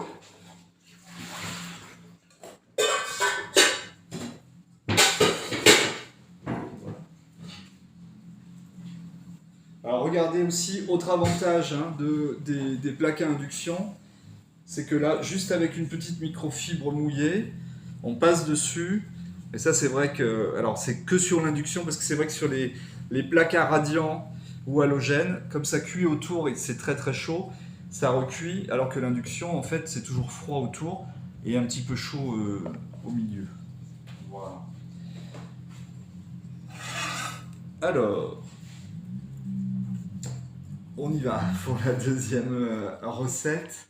Donc, nos flancs sont au four, on est à peu près sur... Allez, une petite vingtaine de minutes de cuisson, 20-25 minutes, ça dépend vraiment de vos fours. Si vous voulez en avoir le cœur net, à un moment, on prend un couteau, on passe un petit peu au travers et on regarde de quelle façon ça a pris à l'intérieur. Voilà. Alors, on va partir sur cette recette de cocotte que j'aime beaucoup parce que je fais beaucoup vraiment plein de sortes de cocottes. Pourquoi les filles? Parce qu'un jour, j'ai investi là-dedans. Pour une lubie, un peu comme tous quand on achète des nouveaux ustensiles, pour faire une recette à la cocotte. Et puis ça va passer des mois dans un placard. Alors je vous raconte pas entre j'ai dépensé des sous juste pour une fois, c'est dans mon placard ou dans mon tiroir, ça me gêne parce que j'ai trop de trucs et pour un truc qui a jamais resservi. Et puis un jour je me suis dit tiens je vais faire, alors j'en ai pas fait un livre mais ce sera une idée, mais je me suis dit je vais faire plein de recettes dans mes cours autour de la cocotte parce que finalement ça c'est super pratique, c'est individuel. Vous allez voir qu'en plus, c'est super économique après parce que si par exemple vous faites cette recette dans une grosse cocotte et que vous servez les gens, aussitôt c'est dans une assiette donc on a l'impression qu'on doit en mettre beaucoup plus. Parce que nous on va dire, tiens bah Kat elle est un peu radine hein, parce qu'elle nous a mis 3 morceaux de porc et puis finalement c'est fini. Et puis on se rend compte aussi que quand on fait des repas entiers, une fois qu'on a eu l'apéritif au salon avec tous les petits trucs à grignoter, plus une entrée, des fois même 2 petites entrées, un plat, et on mange beaucoup de pain, et le fromage, et par-dessus passe le dessert, et finalement on arrive à la fin, on est full, on est un peu ballonné parce qu'on a trop mangé. Et des fois, bah, au moment où arrive le plat aussi, notion de satiété, donc ça coupe un peu les... on n'a plus envie de manger quoi que ce soit. Alors l'avantage des cocottes, c'est que vous allez voir, quand on regarde les quantités qu'on met dedans, finalement, je trouve que c'est quasiment les justes quantités qu'il faut pour avoir un repas équilibré. Et là encore, vous demandiez ce qu'on peut préparer à l'avance. Alors là, du coup, on peut tout préparer à l'avance. C'est-à-dire qu'on peut remplir entièrement sa cocotte, la fermer, la garder au réfrigérateur toute la nuit et la mettre en cuisson le lendemain ou 1 heure après. Et je vais vous dire mieux encore, les filles, vous pouvez, admettons, le repas est à 19 h, vous mettez H-1 à 18 h, vous sortez vos cocottes du frigo, vous les mettez dans le four froid. Il y aura juste un moment à aller tourner le four, le bouton à 200 degrés et faire une cuisson comme ça pendant une demi-heure. Après, on baissera évidemment à 170 degrés. Ou alors, vous avez des invités le dimanche, vous avez préparé ça la veille et vous mettez ça au four à midi, sachant que vous allez passer à table à 13 h. Et à un moment, vous vous éclipsez en cuisine, il y a juste à tourner le bouton. Il n'y a même pas besoin d'enfourner dans un four chaud. Et après, vous la pétez parce que quand vous amenez ça à table, finalement... Alors, demandez de l'aide parce que vous n'allez pas vous taper toutes les cocottes une par une. Et ça, je vous le dis bien souvent, demandez de l'aide. Moi, le premier, j'ai du mal. Mais demandez, vous êtes en cuisine. Allez, qui c'est qui me file un coup de main? Voilà, hop, on met tout sur le plateau et on part sur la table. Ok? Alors, donc, on va pouvoir tout préparer. Alors, on a besoin de quoi? On a besoin de pommes de terre. Alors, je vais commencer par ça parce que les pommes de terre, elles ont besoin de cuire un petit moment à l'eau, d'abord. Ça va être pour faire notre poêlé. Regardez, là, tout simplement, je vais prendre... Donc là, j'ai pris vous savez, vous avez une chanson à la télé, Princesse Amandine, voilà, des pommes de terre. Hein, voilà. Oui. Donc lundi, des patates, ça doit être un truc comme ça. Oui, c'est ça. Donc voilà, donc ça c'est Princesse Amandine, alors, c'est une marque, hein, mais normalement, la marque c'est Princesse Amandine. La pomme de terre c'est Amandine. Amandine c'est une variété de pommes de terre. Il y a juste que ceux qui fabriquent les Princesses Amandine ont détourné en mettant Princesse, parce que du coup on ne peut pas s'approprier une marque pour en faire une marque commerciale. Donc vous avez aussi les petites rattes, ça c'est génial. Alors après il y a les rattes du Touquet, bon c'est un peu chabadard, hein, le Touquet on sait que c'est un peu plus cher, donc les rattes du Touquet c'est beaucoup plus cher. Les bonottes, les petites rattes de l'île de Ré, elles ont toutes la pomme de terre de l'île de Ré, fabuleuse. J'ai pas d'action, hein, ils ne me payent pas pour vous raconter ça. Mais franchement, c'est peut-être, enfin c'est sublime. Après toutes les pommes de terre sont bonnes, mais il y a des choses exceptionnelles. Donc toutes les petites pommes de terre comme ça c'est bien pour faire les poêlés. Et sinon les grosses, une qui porte un nom que je trouve fantastique, qu'on appelle la BF15, magnifique comme nom, mais la BF15 c'est la pomme de terre courante, c'est la pomme de terre de consommation qu'on achète tous les jours, qui s'appelle aussi la Binge. Voilà, ça c'est, on aura des pommes de terre plus grosses, ben, on les coupe et on fera exactement la même chose. Je rince mes patates, je les mets ici. Regardez, j'ai déjà quasiment toute la casserole qui est prise avec. Hein. Et pareil, départ eau froide, ça sert à rien de les ébouillanter. Mais pourquoi on les épluche pas? Alors, on les épluche pas parce que ça c'est des pommes de terre dites nouvelles. Et moi je mange la peau des pommes de terre, je fais voilà. Et puis pour faire une poêlée de pommes de terre, c'est vrai que le fait de garder la peau, vous allez voir, on va le voir avec les pommes, ça fait qu'on a des choses qui se tiennent beaucoup mieux. Voilà. Donc ici, gros sel. Donc pareil, hein, je vous montre là ce que je mets en quantité de sel. Bien évidemment, ce sel-là, il sert à saler mes pommes de terre pendant la cuisson. Bien évidemment, toute cette quantité de sel, elle ne va pas se retrouver dans nos estomacs. Hein. Elle va partir principalement à 90%, même je devrais dire à 92%. Elle va partir dans l'eau du bain. Hein. Donc voilà. Donc n'hésitez pas à mettre du sel. Souvent, j'avais des élèves qui salaient, par exemple pour saler les pommes de terre, qui vont prendre une petite pincée de sel et qui vont mettre dedans. C'est pas suffisant. Et en plus, je vous prie de me croire que moi, je suis un cuisinier qui sale très très peu. Voilà. Pourquoi je sale très très peu? Parce que j'ai envie qu'il y ait juste l'appoint en sel suffisant pour que les gens puissent ressaler s'ils veulent. Et puis j'ai eu une brasserie pendant 11 ans à Talence. Mon objectif a été, il y avait des salières partout. Vous savez ce qui s'est passé? Il y avait des petites salières partout sur les tables. Alors, il y avait beaucoup d'étudiants qui venaient dans ce restaurant-là. Donc il y avait un jeu de petits malins qui dévissaient les salières. Ce qui fait qu'on avait beaucoup de clients qui arrivaient et qui versaient...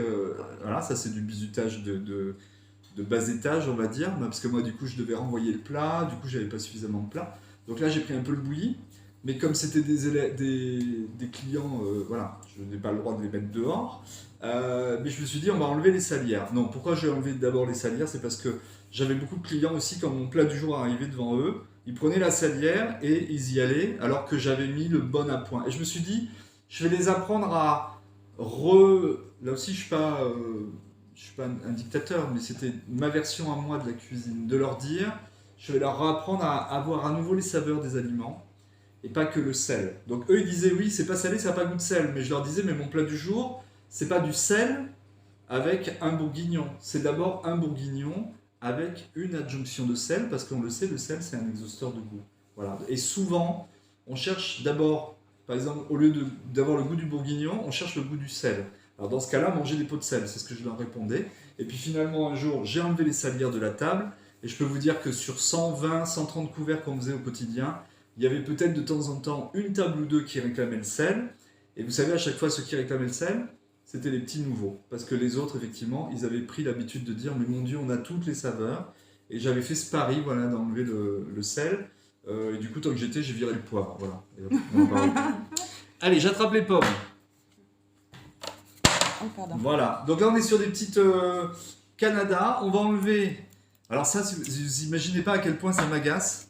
Parce que quand vous êtes en restaurant et que vous avez 3 cajots de pommes à faire et que vous devez vous farcir toutes les étiquettes à enlever, vous vous dites que le petit malin qui a eu l'idée de mettre des étiquettes sur les pommes, on devrait lui mettre une bonne fessée. Alors oui et non, parce que quand on ne reconnaît pas les pommes, c'est vrai que c'est facile d'identifier, et puis c'est aussi une façon pour eux de faire un petit peu de publicité. Donc je me moque, mais il y a toujours une raison.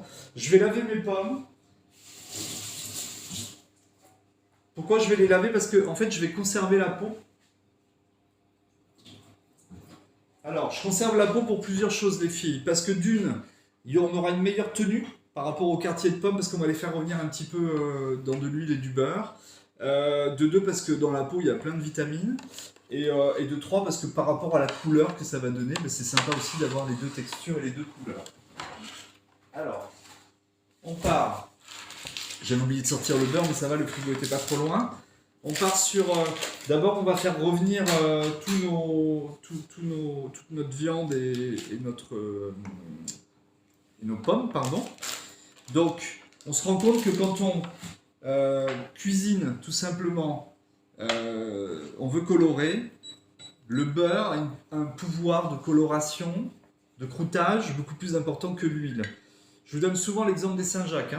Amusez-vous à faire poêler des Saint-Jacques uniquement dans l'huile d'olive et amusez-vous à faire poêler des Saint-Jacques dans un mélange de beurre qu'on protège avec un peu d'huile d'olive ou de pépins de raisin, je vais y venir tout à l'heure. Vous allez vous rendre compte qu'on aura un doré, ce que j'appelle une Saint-Jacques de carte postale ou une Saint-Jacques de couverture de magazine, parce qu'effectivement on a une croûte qui est juste magnifique. Alors, pourquoi je mets de l'huile? Parce que le beurre tout seul, je vous le répète assez souvent, mais pour celles qui sont nouvelles, tous les corps gras ont un point de fumée. Donc, à un moment, on met le feu trop fort, on a une petite fumée blanche qui s'échappe du beurre ou de l'huile. Ça porte très bien son nom, le point de fumée. Vous avez vu la fumée apparaître alors que vous n'avez rien démarré. Ça veut dire que vous avez flingué votre matière grasse. C'est-à-dire que vous avez dépassé la température qu'elle peut encaisser. Alors, si on les place dans l'ordre, en barna, la margarine pour la partie végétale, le beurre c'est animal, ça vient du lait. Donc, les végétariens, par exemple, ou les véganes ne mangeront pas de beurre. Ensuite, on va avoir l'huile de tournesol, colza. Je les classe dans l'ordre de leur température, dans la courbe. Ensuite, on va avoir un peu plus haut, j'en oublie au passage, mais l'huile de pépins de raisin, qui commence à être assez costaud. C'est avec ça qu'on faisait les fondus bourguignonnes, souvenez-vous, quand on était jeune, avec les piquants de bois et la viande qu'on faisait frire dedans. Ça rappelle des souvenirs. Et puis après, on monte l'huile d'olive. Et après, on monte dans les deux dernières, et j'en oublie d'autres, mais c'est pas grave, l'huile de riz. Que les Asiatiques utilisent notamment pour faire frire les nems. C'est une huile qui tient très bien en cuisson. L'huile de palme, et oui, celle-là on la critique de partout, mais il faut savoir que dans les pays où on consomme de l'huile de palme, elle n'est absolument pas dangereuse pour la santé à partir du moment où on en consomme des quantités dites raisonnables. Le problème c'est qu'aujourd'hui l'huile de palme, il y en a partout, il y en a dans les biscuits, dans les biscottes, donc on en consomme des quantités astronomiques, bien plus que notre corps pourrait en encaisser. Et puis il y a aussi un phénomène... écologique, c'est-à-dire qu'on déforeste à tour de bras pour planter les palmiers à huile de palme, c'est haut comme ça. Alors on n'a pas eu l'idée d'émettre par étage, parce que du coup on devrait moins enlever d'arbres, mais en tout cas ça fait des catastrophes effectivement écologiques. Mais si on n'avait pas eu cette lubie de l'huile de palme pour nos consommations européennes ou américaines ou autres, jusque-là, les pays où on fabriquait de l'huile de palme, il n'y avait aucun souci, ni écolo, ni sur la santé. D'ailleurs, avec le PAM, il y en a des très jaunes et des très clairs. Alors, pourquoi on les utilise dans l'industrie? Parce qu'elles ont des points de fumée super hauts, elles tiennent bien, elles s'émulsionnent, elles s'hydrogènent très bien, et surtout qu'elles coûtent que dalle. Voilà, c'est aussi pour ça. Et puis après, au plus haut, on aura l'huile de noix de coco. Peut-être que certaines d'entre vous cuisinent déjà avec ça. Aujourd'hui, on fait d'ailleurs des huiles de noix de coco dénaturées, enfin, je ne sais pas si on dit comme ça. Pardon? Déaromatisées. Déaromatisées, voilà. C'est-à-dire que c'est de l'huile de noix de coco, mais elle n'a pas le goût de noix de coco. Parce que moi, j'en ai utilisé et ça m'a un peu écœuré, parce que ça avait quand même un méchant goût de noix de coco. Alors, c'était un petit peu compliqué de manger tous les plats qui avaient goût pendant un mois de noix de coco. Je dis, c'est pas possible, on a mangé de la noix de coco pendant un mois, alors que c'était pas vrai. Pendant que ça a fondu, regardez ce qui s'est passé ici. On va replonger dans la... On plonge de partout aujourd'hui. En fait, j'ai mon beurre qui a fondu gentiment. Et on voit qu'il s'est dissocié en deux parties. Il y a ce qu'on appelle le bas beurre ou la caséine. C'est la partie fragile du beurre. Et voilà pourquoi je rajoute de l'huile. Parce que regardez, je vais mélanger les deux. Et on s'est rendu compte que...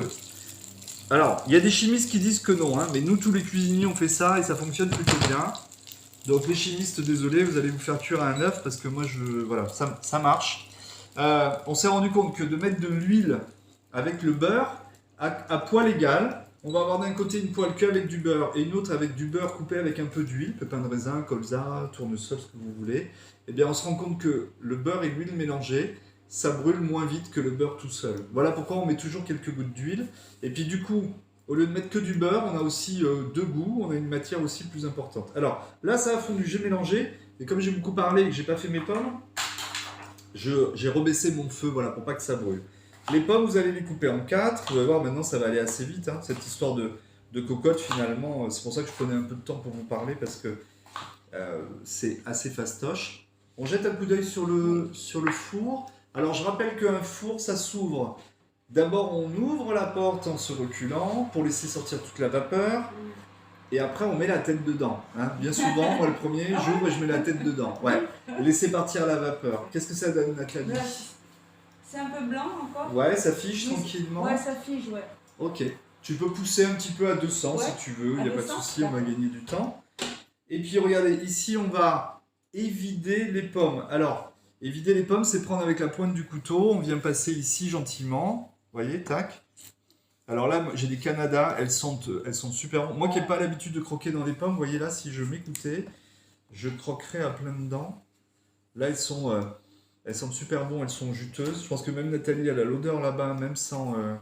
Ah non, il y a le masque, du coup, non, ça coince un petit peu. J'ai l'odeur des choses fortes. Ouais, alors regardez, ce que j'ai fait ici, c'est que on va les recouper à nouveau, mais plutôt que de couper ici et d'avoir à évider 2 fois, je préfère avoir un morceau comme ça que j'évide, on gagne du temps, une fois, et que je coupe après. Vous voyez, ça va 2 fois plus vite. Donc c'est pas la peine de tout couper avant. Alors, les trognons, ça peut faire de l'engrais aussi, je crois. Finalement, on fait plus de... L'autre jour, je discutais avec un journaliste par rapport aux nouvelles tendances et je lui disais, mais on fait tout sauf de la cuisine aujourd'hui, en fait. On fait de l'écologie, on fait du jardinage, on fait du compost, mais finalement, on s'intéresse plus... on a l'impression que la cuisine, c'est accessoire. Alors, je cuisine pas pour faire du compost, parce que sinon, j'ai autre chose à faire. Mais par contre, effectivement, si vous avez un jardin... Moi, ici, je suis en ville, donc j'ai pas de composteur, j'ai pas de boîte à lombric. Ça, c'est quelque chose qui me dépasse un peu. Parce que les lombrics, ils devraient être dans la nature et faire leur boulot, ça c'est bien. Et par contre, quand j'avais une maison à la campagne, effectivement, j'avais tout mon compost, je mettais au fond du jardin et ça fonctionne. Voilà. Donc après, on trouve tous les solutions. L'idée, c'est qu'on trouve tous nos solutions. Voilà. Et qu'on se donne pas de leçons. Ça, c'est bien aussi. C'est valable pour l'écologie et c'est valable pour plein de choses. Voilà. Je garde la peau parce que ça va bien maintenir mes pommes. Et là, regardez, je vais les mettre à cuire dans la poêle. Alors, quand on a les mains mouillées, l'induction, ça c'est terrible. Voilà, ça ne marche pas. Parce que l'induction, plus vous appuyez, moins ça marche. C'est vraiment, faut vraiment effleurer. Voilà. Ça va commencer à faire pshhh. Voilà. Et je vais en profiter pour faire, je crois que je ne les ai pas lavées, celles-là. Voilà. Alors, ça peut faire une poêlée de pommes tout simplement pour... Je vais en faire une de plus, on ne va pas avoir besoin de celle-là, Nathalie, du coup. On peut faire une poêlée de pommes pour accompagner tiens, un petit boudin aux pommes, ça c'est super bon. Pour accompagner des escalopes de veau, des escalopes de poulet, enfin voilà, il y a des choses assez sympas à faire. Voilà, vous voyez ici. Et je vous le rappelle, Pomme Canada, Golden. Dites-nous, dites à Candy si vous avez des idées de d'autres pommes à cuire. Hein, j'ai pas forcément tout en tête aujourd'hui. Alors, ça cuit tout seul. L'idée, c'est toujours d'écouter. Hein, un petit bruit comme ça qui claque pas trop. Et on est tranquille. Et regardez ici, quand mes pommes de terre sont en train de bouillir, on peut tout simplement baisser le feu. Je vais aller vérifier simplement à l'aide d'une pointe de couteau comment ça se passe, mais regardez, on a encore un petit peu de boulot. Hein. Ça passe au travers, mais voilà. Après, déjà, j'ai un couteau qui est extrêmement coupant et extrêmement pointu. Ce que je vous demande aussi, les filles, c'est par rapport à... Regardez, je voudrais que tu montres le chiffre là, pour montrer quelque chose aussi. Si on arrive à zoomer un petit peu sur le chiffre, voilà. C'est pas le chiffre qui m'intéresse. Regardez, dès que je lève ma poêle, ça clignote. Je remets ma poêle, ça s'arrête. J'enlève ma poêle, ça clignote. Vous l'aurez compris. Là, en fait, on fait jour, nuit, jour, nuit. Amusez-vous avec un interrupteur, avec n'importe quel appareil. Première cause de panne sur les plaques à induction, c'est parce qu'on n'arrête pas d'enlever les ustensiles. Et on fait jour, nuit, donc on dérègle totalement. Ce que vous pouvez faire, c'est, on peut secouer légèrement. Nathalie peut me montrer ici, ma plaque induction, elle a 11 ans. Elle sert quasiment tous les jours. Alors oui, elle aura des micro-rayures, mais je pense que voilà, on est sur un matériel qui reste encore relativement presque neuf. Hein. Il y a juste un petit pet ici parce qu'on a fait tomber une bouteille un jour. Voilà. Et sinon, on remue plutôt de cette façon-là. Et on essaye d'éviter une manie qu'on a tout le temps, que j'appelle tout simplement une petite maladie culinaire, qui n'est pas bien méchante, qui se soigne par contre très facilement, ce qu'on appelle la remuite aiguë. C'est-à-dire que vous avez toujours tendance à... Vous avez le soulevage aigu et la remuite aiguë. C'est-à-dire que comme vous voyez des chefs à la télé en train de faire ça, vous passez votre temps avec votre poêle. Alors attention, hein, là les poignées elles ne sont pas faites pour faire ça, hein, elles sont faites juste pour supporter. J'ai une élève une fois en cours qui a fait ça, je lui dis attention et boum. Elle a appuyé sur les deux boutons, elle a déclipsé la poignée et la poêle est tombée. Heureusement, la plaque induction s'est pas pétée. Mais vous avez souvent tendance à faire jour-nuit et à trop remuer. Qu'est-ce qui se passe quand on remue trop? On vient refroidir le corps gras. Tant qu'il y a du corps gras et que ça croustille, il y a cette eau qui part qui est l'eau d'évaporation. Si cette fumée, cette eau d'évaporation, elle est trop drue, trop dense, trop compacte, c'est de la fumée. Ça veut dire qu'il n'y a pas de fumée sans feu, ça veut dire que votre feu il est beaucoup trop fort. Et puis si vous remuez trop, hop, le corps gras tombe en température, ça n'a plus le temps de frire et il n'y a plus d'évaporation. Et l'eau, vous allez la retrouver, mais en forme de plaque d'eau. Voilà pourquoi quand vous faites des escalopes de veau ou des choses comme ça que vous remuez trop, vous vous retrouvez avec de la flotte dans vos poêles. C'est parce que vous avez beaucoup trop remué. Voilà. Donc c'est pas une histoire de mettre le feu à fond, c'est juste une histoire. Vous voyez ce que je voulais? Regardez, voilà ce qu'on obtient avec le beurre, que j'obtiendrai jamais avec juste une huile d'olive. Voilà. Alors, je veux juste les croûter comme ça, vous allez voir. Il n'y avait rien d'autre à faire. On va les mettre ici. Voilà, ça sent bon, là. On a l'impression de faire de la compote de Pomme Canada. Voilà, hop. On vient ici, toujours par habitude, couper le fil du gras. Regardez, tac, je fais juste ça. Pourquoi? Parce que ça va éviter au gras de couler sur la poêle. Alors, souvent on pose la question de savoir pourquoi moi à l'atelier, j'ai toujours des poêles qui sont neuves, qui ne sont pas brûlées en dessous. Alors certes, on échange souvent. On doit échanger tous les 2-3 ans, hein, un peu comme vous à la maison. Moi, peut-être un peu plus rapidement. Mais c'est surtout qu'il n'y a pas de feu. En fait, vous avez souvent des poêles qui sont un petit peu abîmées. Ça, c'est quand vous avez du gaz. Il n'y a rien à faire. Hein, du gaz et qu'il y a du gras qui coule. Forcément, ça recuit. Et sur les plaques vitrocéramiques ou halogènes, c'est tellement chaud. Voilà. Donc sur l'induction, on n'a pas ce problème-là. Puisque même si j'avais voulu, par exemple, vous voyez, juste passer un petit coup sur ma poêle comme ça, voilà, je peux le faire parce que c'est pas du tout les mêmes chaleurs. Et regardez, à nouveau, je passe un petit coup. Moi, j'appelle ça les pas de belle-mère. C'est-à-dire que quand vous avez votre belle-mère qui va se pointer, hop, on fait ça, regardez, c'est nickel. Elle rentre en cuisine, elle se dit mais ma belle-fille, je sais pas comment elle fait. Alors par contre, si vous êtes en train de cuire des trucs, regardez, petite induction. Là, c'est téléboutique achat aujourd'hui. Hein. Hop, je mets la clé, la sécurité, et je peux passer sur tout mon bandeau. Vous voyez, par exemple ici, session ménage, pim pim, parce qu'il y a de l'eau qui s'est mise partout. Je rappelle que j'ai une petite microfibre mouillée. Hop, et on reprend. Si j'avais pas mis, je vous montre la clé. On peut ne serait-ce qu'avec ça. Vous voyez, regardez, c'est pas mon doigt, hein, c'est juste le chiffon. Voilà. Et ça veut dire que si je passe partout sur les plaques, je vais pouvoir tout dérégler. Donc voilà pourquoi je mets la sécurité à un moment ou à un autre. On passe, on n'a plus grand chose à faire, vous allez voir. Les carottes, que je vais attraper là. Une carotte. Voilà, oui, ça suffit pour l'instant. Ici, on va d'abord l'éplucher. Vous voyez, ça c'est l'économe tout à l'heure qui ne marchait pas sur l'asperge. Sur la carotte, il n'y a pas de souci. C'est que sur l'asperge, il faut que l'économe soit voilà, quasiment neuf. Et souvent, j'ai l'habitude de faire ça au-dessus, parce que là aussi, on coupe un tronçon et donc du coup, on décanille la moitié de la carotte. Et c'est vrai qu'avec ce genre de... Alors, l'habitude, les filles, c'est soit de vous tirer comme ça, soit vous posez votre pouce, je vais vous remontrer avec une autre carotte, soit vous posez votre pouce sur l'élément. Et regardez, là, avec le pouce, ça me permet de faire le va-et-vient ici. Ensuite, par contre, ça aime bien, ça peut vous accrocher la peau. Hein. De toute façon, vous ferez avoir une fois, mais pas deux. Hein. Ah, moi, plusieurs fois. Plusieurs fois, ouais, c'est le métier qui rentre. Voilà, allez hop, c'est ce qu'on dit quand on ne sait pas quoi dire en fait. Hein. Pourtant, je le sais, mais... Ouais, non, mais je me fais avoir encore un petit peu. Voilà, ça c'est pour nos carottes ici. Allez, on va enlever encore un petit peu le pédoncule. Voilà. Je vais les rincer. Je vais demander à Nathalie, parce qu'il y a une petite odeur qui me chatouille sous le nez. Ça vient du four. Donc Nathalie va poser la caméra, on va regarder un petit peu. Parce qu'on a augmenté un petit peu le feu. On va peut-être baisser là. Ouais, allez, on va baisser complètement à 150. Et puis Nathalie, je vais te donner un couteau et tu vas aller vérifier simplement. Voilà. Couteau. Manique, t'as besoin, non? C'est bon. Hop.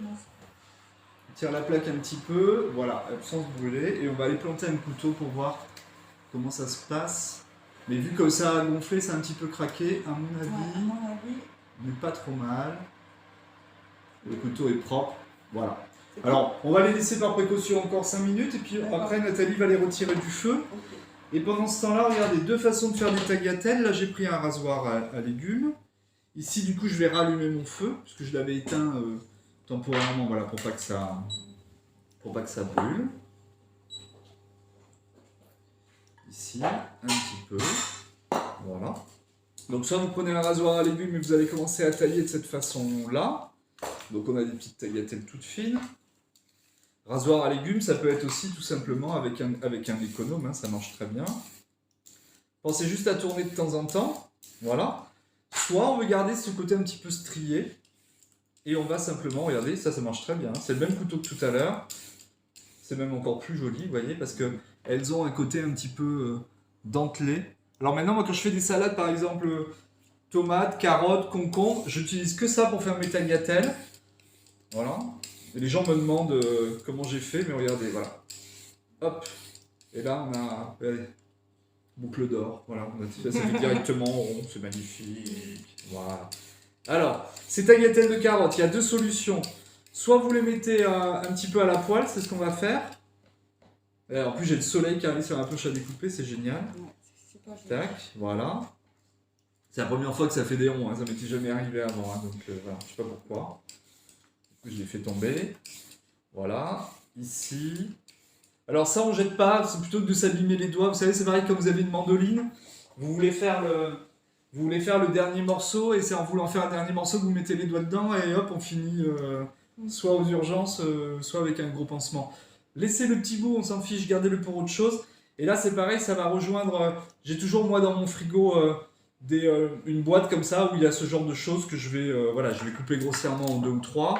Je vais garder ça dans une boîte, et dès que j'ai des bouillons à faire, ou un départ de quelque chose, vous savez quoi? Même en plus, je m'embête pas, je mets tout ça dans mon petit mixeur. Vous savez, on l'a vu la dernière fois, avec la lame en S, la lame en inox, et je fais des pulses, c'est-à-dire, j'allume, j'éteins. Alors là, oui, je fais jour-nuit, mais ça, on peut le faire. J'allume, je mixe 10 secondes, j'éteins. Et hop, ça fait un petit mix de légumes qu'on met dans n'importe quelle casserole pour démarrer un risotto, pour démarrer ce que vous voulez. Là, encore une fois, c'est pas une histoire de planète, les filles, on est d'accord, c'est juste une histoire de faire attention et de pas jeter ce qu'on a l'habitude de mettre à la poubelle, peut-être des fois un peu trop facilement. Allez, je continue à faire 2-3 tagliatelles, juste pour la forme, voilà, pour vous montrer que je suis champion du taillage de tagliatelles sans m'abîmer les mains. Pas de questions, Candice, on est bien là du coup. Voilà, hop, c'est bon. On est combien du coup ensemble? On est tous ensemble encore ou on a des gens qui sont partis? Ouais, ok. Allez, je monte le feu.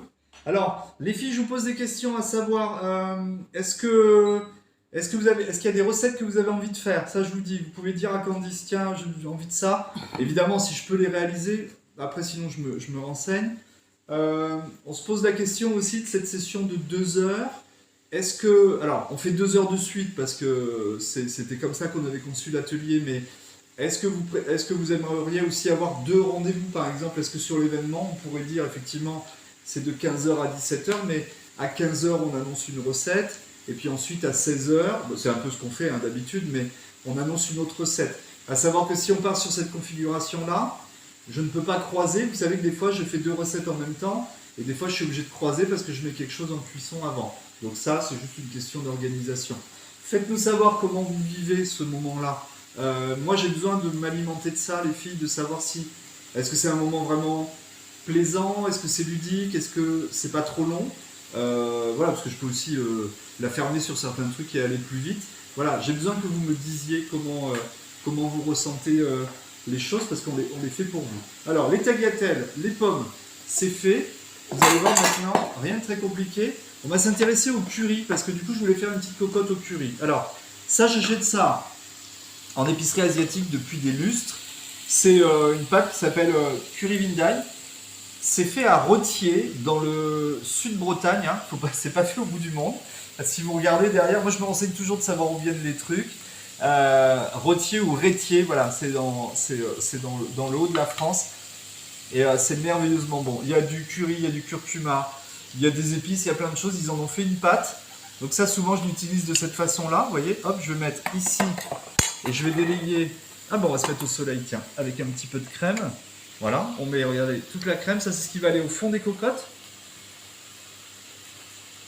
En plus, en même temps, ça parfume, ça sale. Enfin, c'est un 2 en 1. Voilà, et en plus, on va dire que ça s'émulsionne et ça se mélange très facilement.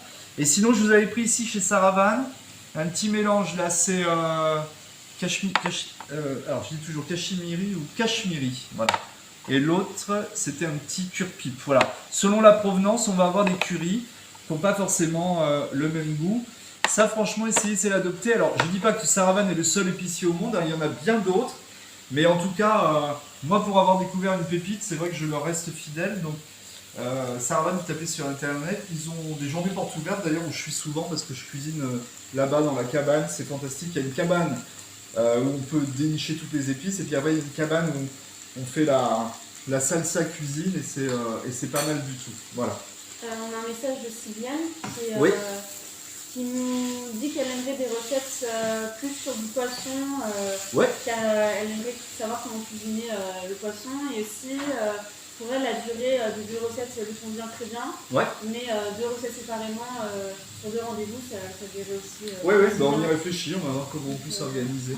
Ok, du poisson. Alors, on pourra faire effectivement, les filles, sur un tout poisson, c'est-à-dire partir sur les courbouillons, les coquillages, vraiment respecter le poisson. Ok, je note. Nathalie va sortir donc les flancs, et ça tombe très bien parce qu'on va avoir besoin de la place pour nos cocottes. Alors, regardez, je vais faire 2 cocottes en simultané. Rien de très compliqué. On commence par mettre de la crème. Je vais changer de cuillère tout simplement. Voilà, je vais une cuillère plus grosse. On met la crème au fond.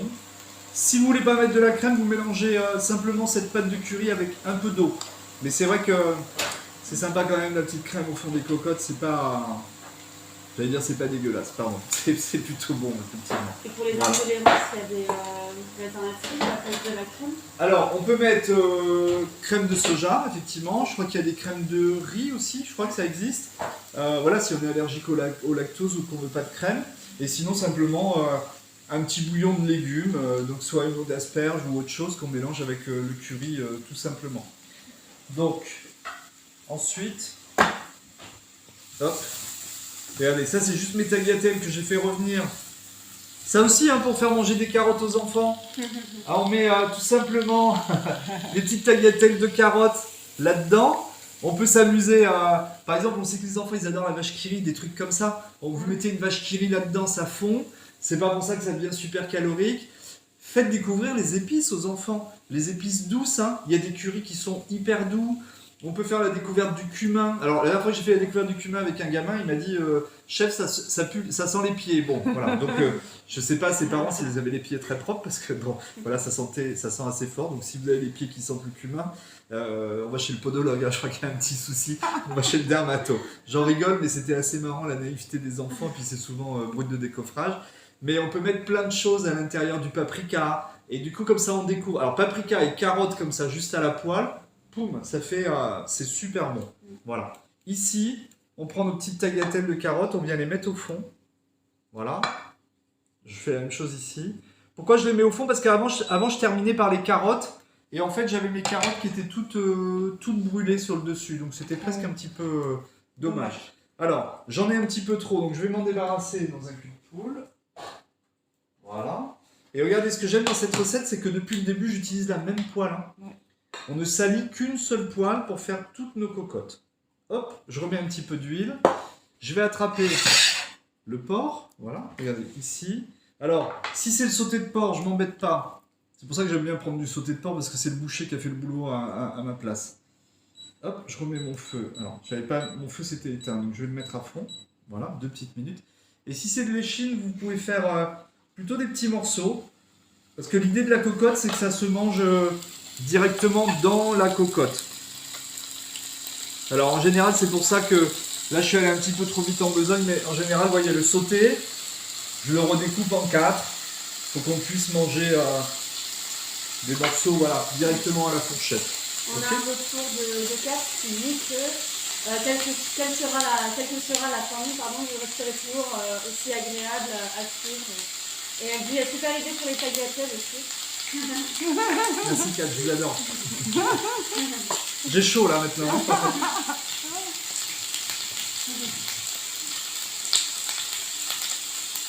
Alors, ici c'est bon. Voilà, on va retourner. Alors pendant que ça cuit, regardez, je ne remue pas pour l'instant. Voilà, ça va. En fait, on fait juste rissoler un petit peu les choses. On va aller simplement vérifier. Et là, regardez. Hop. Alors, ce que je fais, c'est pas bien, parce que si ça tombe dans l'eau, c'est pas cool. Hein. Voilà. Mais hop, on est bon. J'ai besoin qu'elles soient encore un petit peu al dente. Hein. D'accord. Ouais. Voilà. Donc, je les retire, je les passe à la passoire. Hop.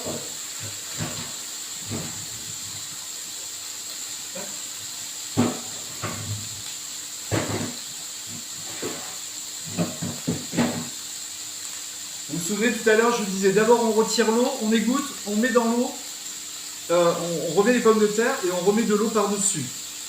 Là, c'est simplement le but, c'était pas de les refroidir, c'est pour pouvoir les manipuler. Parce qu'en fait, maintenant, je vais faire ma poêlée ici. Et que si je les manipule chaudes, je vais tout simplement me brûler. Alors là, uniquement de l'huile d'olive pour faire cette poêlée de chorizo. Et uniquement un tout petit peu d'huile au début, les filles, parce que après vous allez voir, c'est le gras du chorizo qui va faire le boulot. Donc on n'a pas besoin de rajouter du gras après. Regardez, ici, hop, je vais juste retourner un petit peu mes éléments. Ce que je voulais, c'était voilà, que ce soit juste un petit peu doré comme ça. Hein. Donc là, on est bon. On va... Oh, pardon. Allez. Du poivre. Oh là là, mon Dieu, c'est bon le poivre. La coriandre. Non, j'ai pas un partenaire poivre qui arrive la semaine prochaine.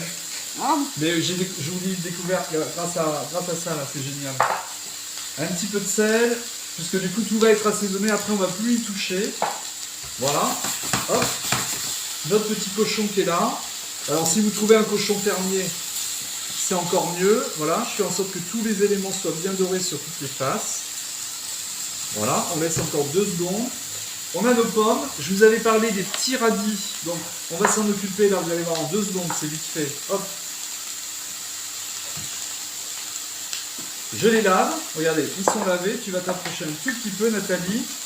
Là, il y a le petit truc en haut. Il y a la racine. On s'en fiche. Ça se mange. Tac.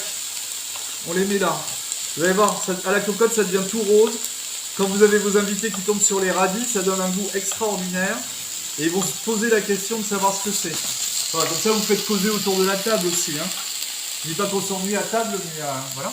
Et puis du coup, Au lieu de mettre de l'ail, de l'oignon ou autre chose, je vais juste mettre un tout petit peu d'ail. Et donc j'en profite en même temps, puisque j'ai ma poêle à disposition, pour venir tailler un petit peu mon aillé. Alors dans l'aillé, on mange tout, hein, jusqu'à...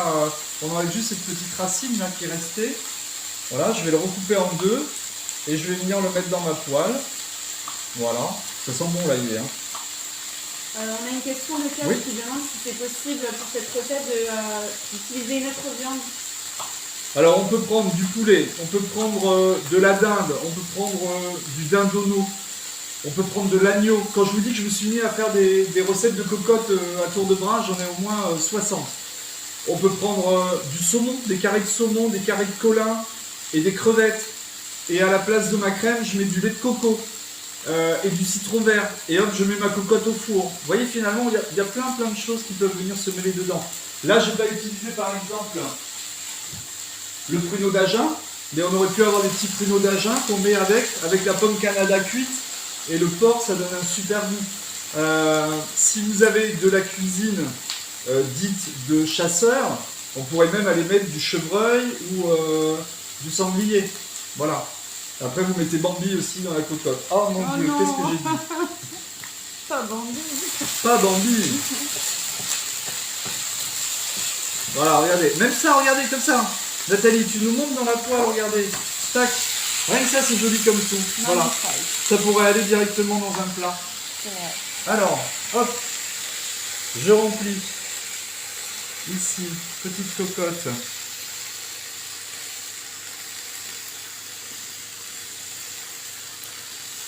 Et regardez, quand je vous dis qu'il va y avoir juste la quantité, et là j'abuse un peu, hein, parce qu'il y a encore les pommes à mettre. Mais franchement, vous allez voir que du coup ça devient finalement de travailler à la cocotte. Alors oui, ça coûte un petit peu cher en investissement, et encore moi j'ai des cocottes en céramique. Donc elles sont, je crois qu'on doit être à 8 € la cocotte. Après évidemment, vous prenez des cocottes Le Creuset, Staub, là c'est des cocottes en fonte. Bon après on les a pour la vie, même pour plusieurs générations. Hein. Mais là avec ça on peut s'en sortir. Ma pomme cuite, regardez, hop, j'en mets 3-4 quarts dessus. Puis alors après il y a tout qui va fondre dedans, ça va être super bon. Voilà. Hop, on y est. Ici. Je me lave les mains, hop.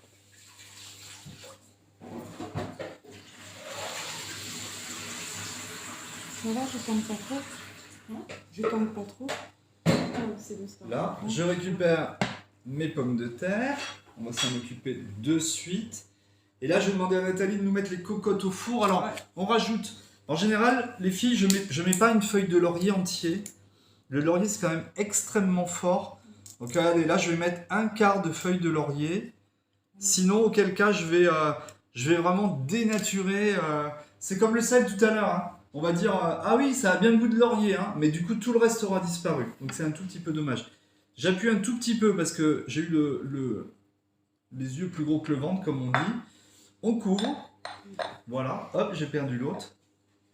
Et ça part au four. Alors, une cocotte, toujours, jamais directement sur une seule anse. Hein. Sinon, avec tout le poids vous sollicitez, vous allez vous retrouver avec la anse dans la main. Donc, toujours à deux ou par le dessous. Voilà, c'est Nathalie qui attend. J'enlève, je prends. J'adore m'embêter. Voilà. Merci.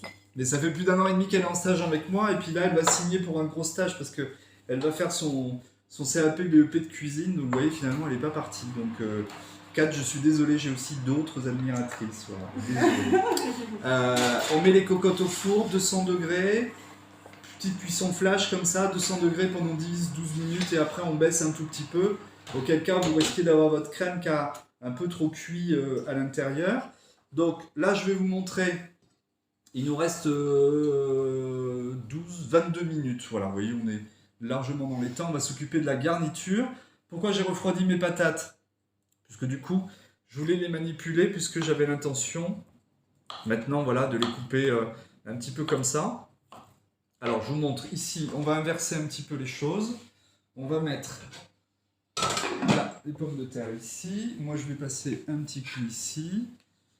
Le porc, tu vas me le donner, Nathalie, je vais Je vais le mettre au réfrigérateur, voilà, pour pas qu'il s'abîme. Hop. Voilà. Et puis cette poêle, on va la ramener un petit peu par ici. Donc là, je vous rappelle que dans cette poêle, j'ai mis un tout petit peu d'huile d'olive. Si vous n'êtes pas fan d'huile d'olive, mettez un colza, tournesol, pépins de raisin, comme vous voulez. L'idée, c'était simplement d'aller faire rissoler un petit peu. Alors, on monte le feu. Voilà. D'habitude, j'ai l'habitude de dire on monte le son. Hein. Pourquoi? Parce que plus vous mettez votre feu plus fort, plus vous allez avoir cette feu. Vous savez, cette petite chanson que vous entendez tout le temps. Pshhh, voilà. Mais celle-là, eh ben, vous voyez, elle m'a suivi. Elle est juste à côté. Hein. Hop. On est bon.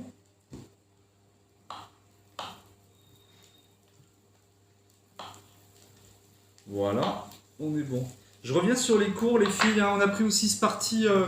Alors, bien évidemment, tant qu'on était en présentiel, les cours sont effectivement exclusivement réservés. C'est un petit peu bête à dire, mais aux patients et patientes qui sont soignés à l'Institut. C'est quelque chose qu'on a fait en collaboration avec l'Institut Bergonié. Il y a des financements qui sont donnés, qui sont dédiés à ce type d'action, parce qu'on nous a souvent dit oui, c'est pas des cours ouverts à tout le monde.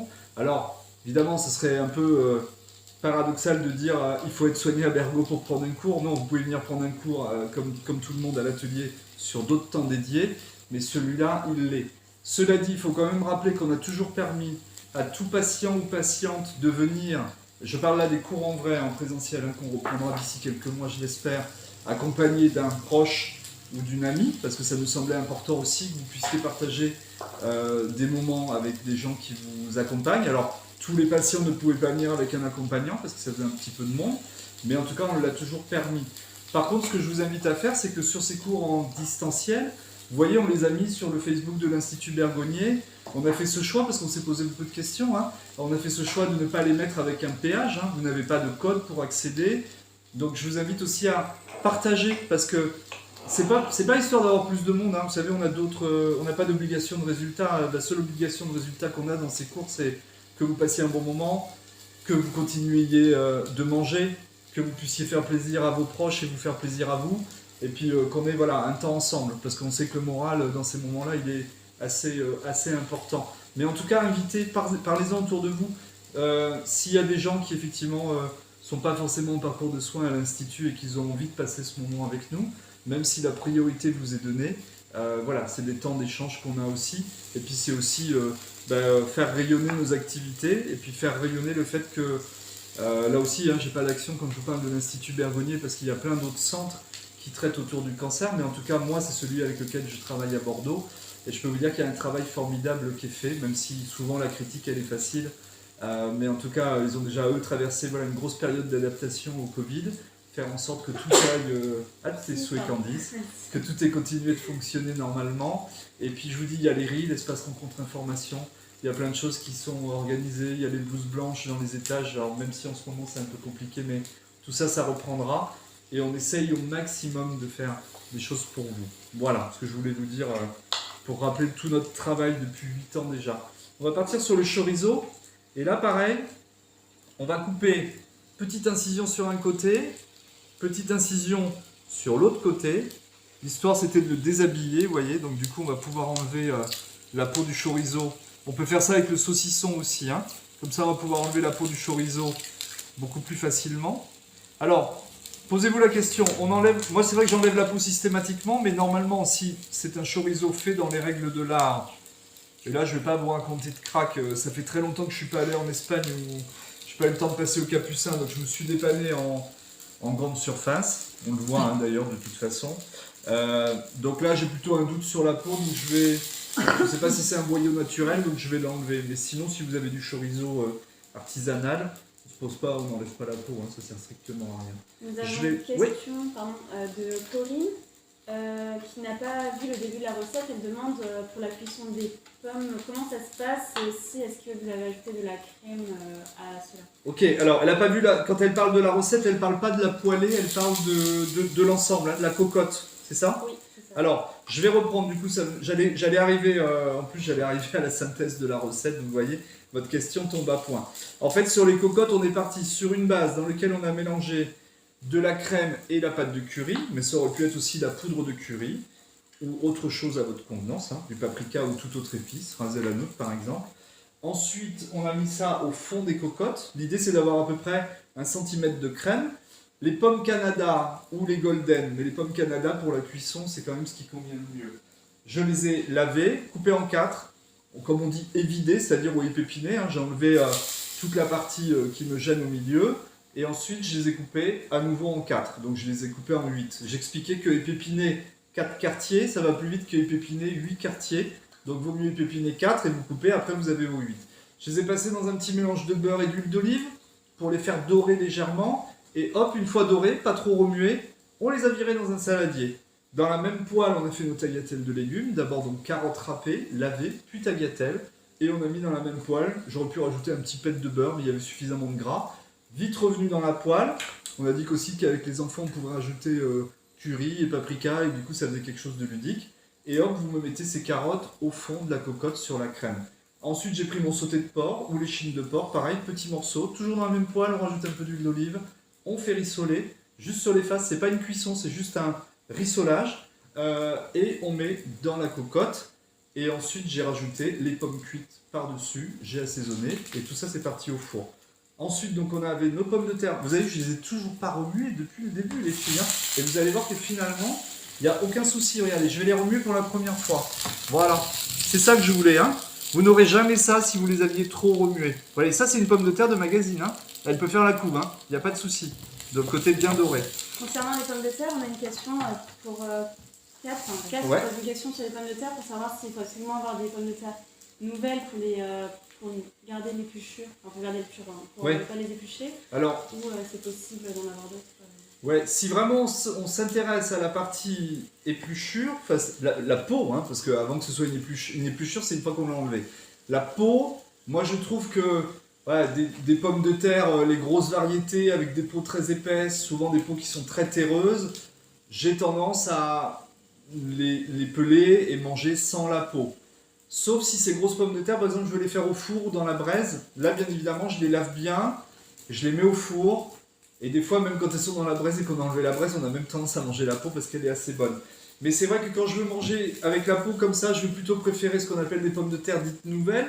C'est avec des pommes de terre qui n'ont pas passé trop de temps dans la terre et qui, du coup, n'ont pas fait une épluchure, une peau trop importante. Mais si on veut aussi, on trouve des binges ou des BF15 qui ont une peau assez fine, on n'est pas obligé de les peler. Voilà. Je ne sais pas si j'ai répondu, Kat. Vous me dites s'il manque un petit complément d'information. Une fois qu'on a rajouté ça, au lieu de rajouter un corps gras, je rajoute mon chorizo qui lui va rajouter du gras par la même occasion. Et ce qui est assez amusant, on le verra cet été quand on va s'intéresser par exemple aux aubergines. Quand je fais une poêlée d'aubergines, je fais une poêlée d'aubergines au chorizo. Parce que d'une, l'aubergine et le chorizo c'est super bon. Et de deux, en fait, mon aubergine qui me demande beaucoup de gras, eh bien, je me suis aperçu qu'en mettant le chorizo, finalement, ça vient graisser les aubergines. Et du coup, en un tour de bras, on a tout ce qu'on voulait. Et on n'est pas embêté à rajouter de l'huile tout le temps. Donc ici, je baisse mon feu, vous voyez, parce que j'ai une fumée, là, j'ai une vapeur qui est un peu plus épaisse. Donc ça veut dire que là, j'ai éventuellement un petit peu trop de chaud. Exactement. Voilà, on va finir avec un oignon rouge parce que l'oignon rouge c'est assez sucré et puis ça va mettre du rouge dans notre poêle. Vous allez voir, ça va être assez sympa. On est presque arrivé au bout, c'est-à-dire que là je vais passer de l'autre côté pour faire un petit dressage, une petite présentation avec Nathalie. Donc je vous repose la question de savoir si parce qu'on garde toujours 10 minutes comme ça d'échange. Est-ce qu'il y a encore des questions? Donc passez par le biais de Candice, vous pouvez y aller allègrement. Je finis de répondre à toutes vos questions. On rappelle aussi avec Candice que la recette est dans l'onglet discussion de l'événement. Si après vous n'avez pas les fiches techniques ou que vous voulez accéder directement au chef, vous tapez, alors c'est pas compliqué, Chef Jésus Bordeaux ou Chef Jésus sur internet. Vous allez tomber sur mon site internet, c'est chef-jésus.fr. Là, il y a toutes les infos. Il y a mon 06, vous pouvez accéder jusqu'à moi. Sinon, sur le Facebook, il y a un Facebook aussi Chef Jésus, il y a un Insta Chef Jésus Bordeaux. Et sinon, j'ai pas fait la promo pour ma maison mère qui est la maison France Bleu. Vous pouvez aussi m'écouter tous les matins sur France Bleu Gironde. Donc du coup, c'est tous les matins à 10h. Pour Bordeaux, c'est 100.1. Pour celles qui sont un peu plus loin, c'est sur le net, francebleu.fr. Et tous les matins avec Isabelle Wagner, de 10h à 11h, on raconte des histoires de cuisine. Tous les jours un thème. Ce matin, c'était les paupiètes. Hier, c'était la cuisine sans gluten. Demain, ce sera une cookies party avec les enfants. Vous voyez, on a parlé des asperges la semaine dernière, des bouillons aussi. Donc ça, vous pouvez me retrouver à la radio le matin, soit en direct, soit en podcast. Et n'hésitez pas à m'écrire, à m'envoyer vos photos. Je pense que là, aujourd'hui, personne n'avait cuisiné avec moi. Mais si vous voulez, si vous refaites et que vous avez un truc qui ne marche pas ou un truc qui coince, parce que c'est fastoche hein, quand le chef il explique. Mais je peux comprendre qu'après, vous voyez, moi ça fait 30 ans que je fais de la cuisine. Donc c'est un peu comme la conduite. Hein. Bon, après, il faut toujours rester vigilant. Mais on a moins de soucis. Voilà. Mais s'il y a quelque chose qui coince chez vous, je suis à votre disposition. Hein. Je ne suis pas là que pendant le cours. D'accord ? Donc ici, regardez, le chorizo, les oignons rouges. On va... Oh là, ça sent bon là. Parce que vous savez, le chorizo, en fait, c'est simplement une saucisse de porc dans lequel on a mis du paprika fumé. Ce qu'on appelle le pimenton. Voilà. Les pimenton de la Vera, c'est vendu dans des petites boîtes en Espagne, des petites boîtes rectangulaires assez hautes, où c'est vendu en vrac. Et c'est rouge comme le paprika, sauf que c'est un paprika qu'on a fumé. Voilà, qu'on a passé... on l'a pas fumé comme ça, hein. On l'a fumé au fumoir, un peu comme du saumon fumé. Voilà, ou du haddock. Je sale, ça c'est bon. Allez, pour la blagounette, je vais poivrer aussi, mais pas trop parce que le chorizo c'est déjà bien épicé. Je prends là, je vais aller de l'autre côté pour le dressage. Alors, bien évidemment, là ils sont... quoi qu'on va être bon, puisque 10 minutes, si je prends encore 5 minutes pour cuire mon oignon rouge, il sera cuit, hein, voilà, tout simplement. Tout prend la couleur du chorizo. Et je fais le tour. Alors, on est parti là-bas. Tac. Ici. Voilà, on se retrouve ici. Alors, on peut montrer la cuisine, mais en fait, on a un gros rideau central. Cette cuisine, on va la refaire dans quelques mois, puisque du coup, ça fait 12 ans qu'on est dans cet environnement-là. Et pour celles qui viendraient un jour à l'atelier, en fait, on est dans un atelier dit maison, c'est pas marketing du tout, c'est-à-dire qu'en bas, on a l'entreprise hein, dédiée à l'atelier, et dans les étages, on a notre maison d'habitation, pour moi et la petite famille.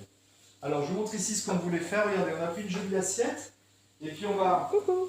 Candice,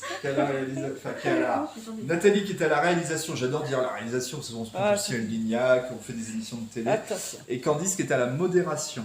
Regardez, je mets, ça c'est joli comme tout, hein, petit flan, donc on l'a grillé un peu sur le dessus. On a, je vous montre que c'est cuit, hein, voilà les filles, regardez. Et là, souvenez-vous, on avait mis toutes les asperges vertes à l'intérieur, donc on peut faire tout simplement ça. Là, je mets simplement, pour rappeler ce que c'est. Et puis, ce que j'aime beaucoup faire, mais Nathalie m'a tout enlevé déjà. On va attraper, bouge pas, je vais attraper le parmesan. Il est là-bas. Il est là-bas. Et la râpe? Ta râpe, elle est là. Ah ouais, je l'ai tout sous la main. Ok, allez, la râpe du chef. Le parmesan, parce que ça, c'est assez chouette à faire. On remet... Ça, c'est à faire à la dernière minute, quand le flan est encore un petit peu chaud. Vous voyez, on remet un petit peu de neige de parmesan autour. Et puis, tant qu'à faire, hop, on en met autour. Oh, l'odeur. Ça, c'est chouettos. Ouais, parce que c'est un... Là, vous avez un... Alors ça, au départ, c'était un 30 mois. Et puis là, aujourd'hui, c'est complètement affiné. Regardez, quand je le prends, il me lâche du gras de partout. Ouais. Mais il y a... Alors, c'est ce que j'aime. On n'a pas cette culture en France. Il a un petit côté rance. Quand je dis rance, c'est pas forcément qu'il part à la poubelle. Vous avez dans les pays du Maghreb, en Espagne, au Portugal, en Italie, on a ce qu'on appelle en cuisine la culture du rance. Par exemple, en Italie, du lard de colonnata, on va le faire rancir dans des bacs en marbre parce qu'on cherche ce goût du rance. En Espagne, il y a des blocs de gras qu'on met dans le pot-au-feu, dans le cocido, parce qu'on cherche ce rance. Les couscous, si vous avez été au Maghreb et qu'on vous a servi des vrais couscous, on fait rancir du beurre. On fait ça aussi en Inde, ça s'appelle le ghee ou le ghee. On fait rancir volontairement du beurre pour avoir ce goût de rance dans la semoule. Alors quand on n'est pas habitué, on peut se dire j'ai mangé de la semoule périmée, mais c'est pas du tout ça. C'est qu'il y a une vraie culture de ce goût supplémentaire que nous on n'a pas. Nous quand c'est rance en France, en général, on jette. Voilà. Le petit flan ici avec l'asperge pour rappeler le décor. On avait fait aussi, voilà, version maxi, version mini. Donc je rappelle que ça, vous préparez tout et on cuit à la dernière minute.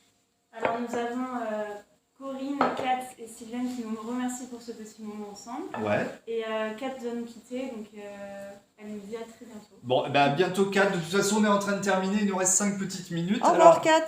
Au revoir Kat, à bientôt. Au revoir. J'ouvre la porte du four, regardez, je vous remontre. Hein. D'abord, j'ouvre la porte. On la voit la vapeur ici, hein, plutôt que de plonger la tête directement dedans. Et maintenant, tu plonges, allez. Voilà, maintenant je plonge dedans. Ça sent la pomme. Ah, c'est une tuerie. C'est un truc de fou. Voilà. Je vais vous mettre. Alors, je pense qu'elles ne sont pas complètement cuites. Par contre, regardez la couleur. Alors, ça, c'est super intéressant. Je vais vous montrer et je vais comprendre pourquoi j'avais pris ces cocottes rouges. C'est que quand ces cocottes, elles ont ce côté très carmin. Regardez, ça, c'est une cocotte. Et oui, voilà. Ça, c'est une cocotte qui n'est pas passée au four.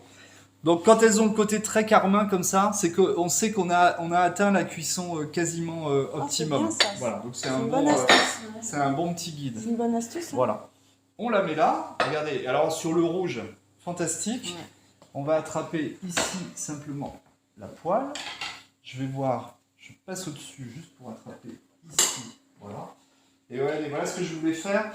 Donc ça, si vous invitez le dimanche, mais c'est super fastoche. Regardez, tac. Alors prévoyez-en une bonne quantité, hein, parce que alors ça c'est un peu addictif. C'est un peu le problème, hein, quand on cuisine bien, c'est qu'on a plein de copains. Hop, ici, voilà.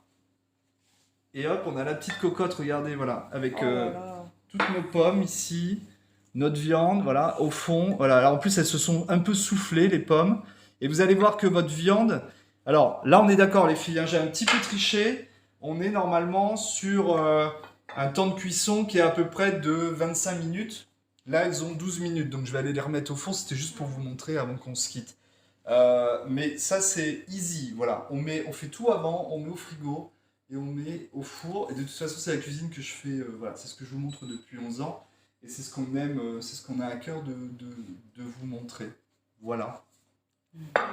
Est-ce qu'il y a des questions, Candice, de l'autre côté? On va finir sur ces belles images. Je vais vous rappeler qu'on a un prochain cours le 20 avril, c'est ça, je dis pas de bêtises, voilà. Sinon, sur le Facebook de l'Institut Bergonié, il y a toutes les prochaines dates. On se voit une fois par mois, donc il y aura encore un cours en mai et un cours en juin. Et après, on verra comment on aborde la rentrée. Il y a toujours une petite pause en juillet, août, à moins qu'on fasse un cours aux portes de juillet. On n'a pas encore décidé, on verra. Et je vous redis encore voilà, l'énorme plaisir que j'ai d'être avec vous. Profitez-en, refaites à la maison, parlez-en autour de vous. Comme on dit dans beaucoup d'émissions à la télé, on continue de se suivre sur les réseaux sociaux. Ça me fait souvent rire quand j'entends de l'autre côté du poste, mais oui, continuons de nous suivre sur les réseaux sociaux. Vous avez le Facebook de l'Institut Bergonié, vous pouvez aller mettre vos commentaires. Et les commentaires, plutôt positifs, s'il vous plaît.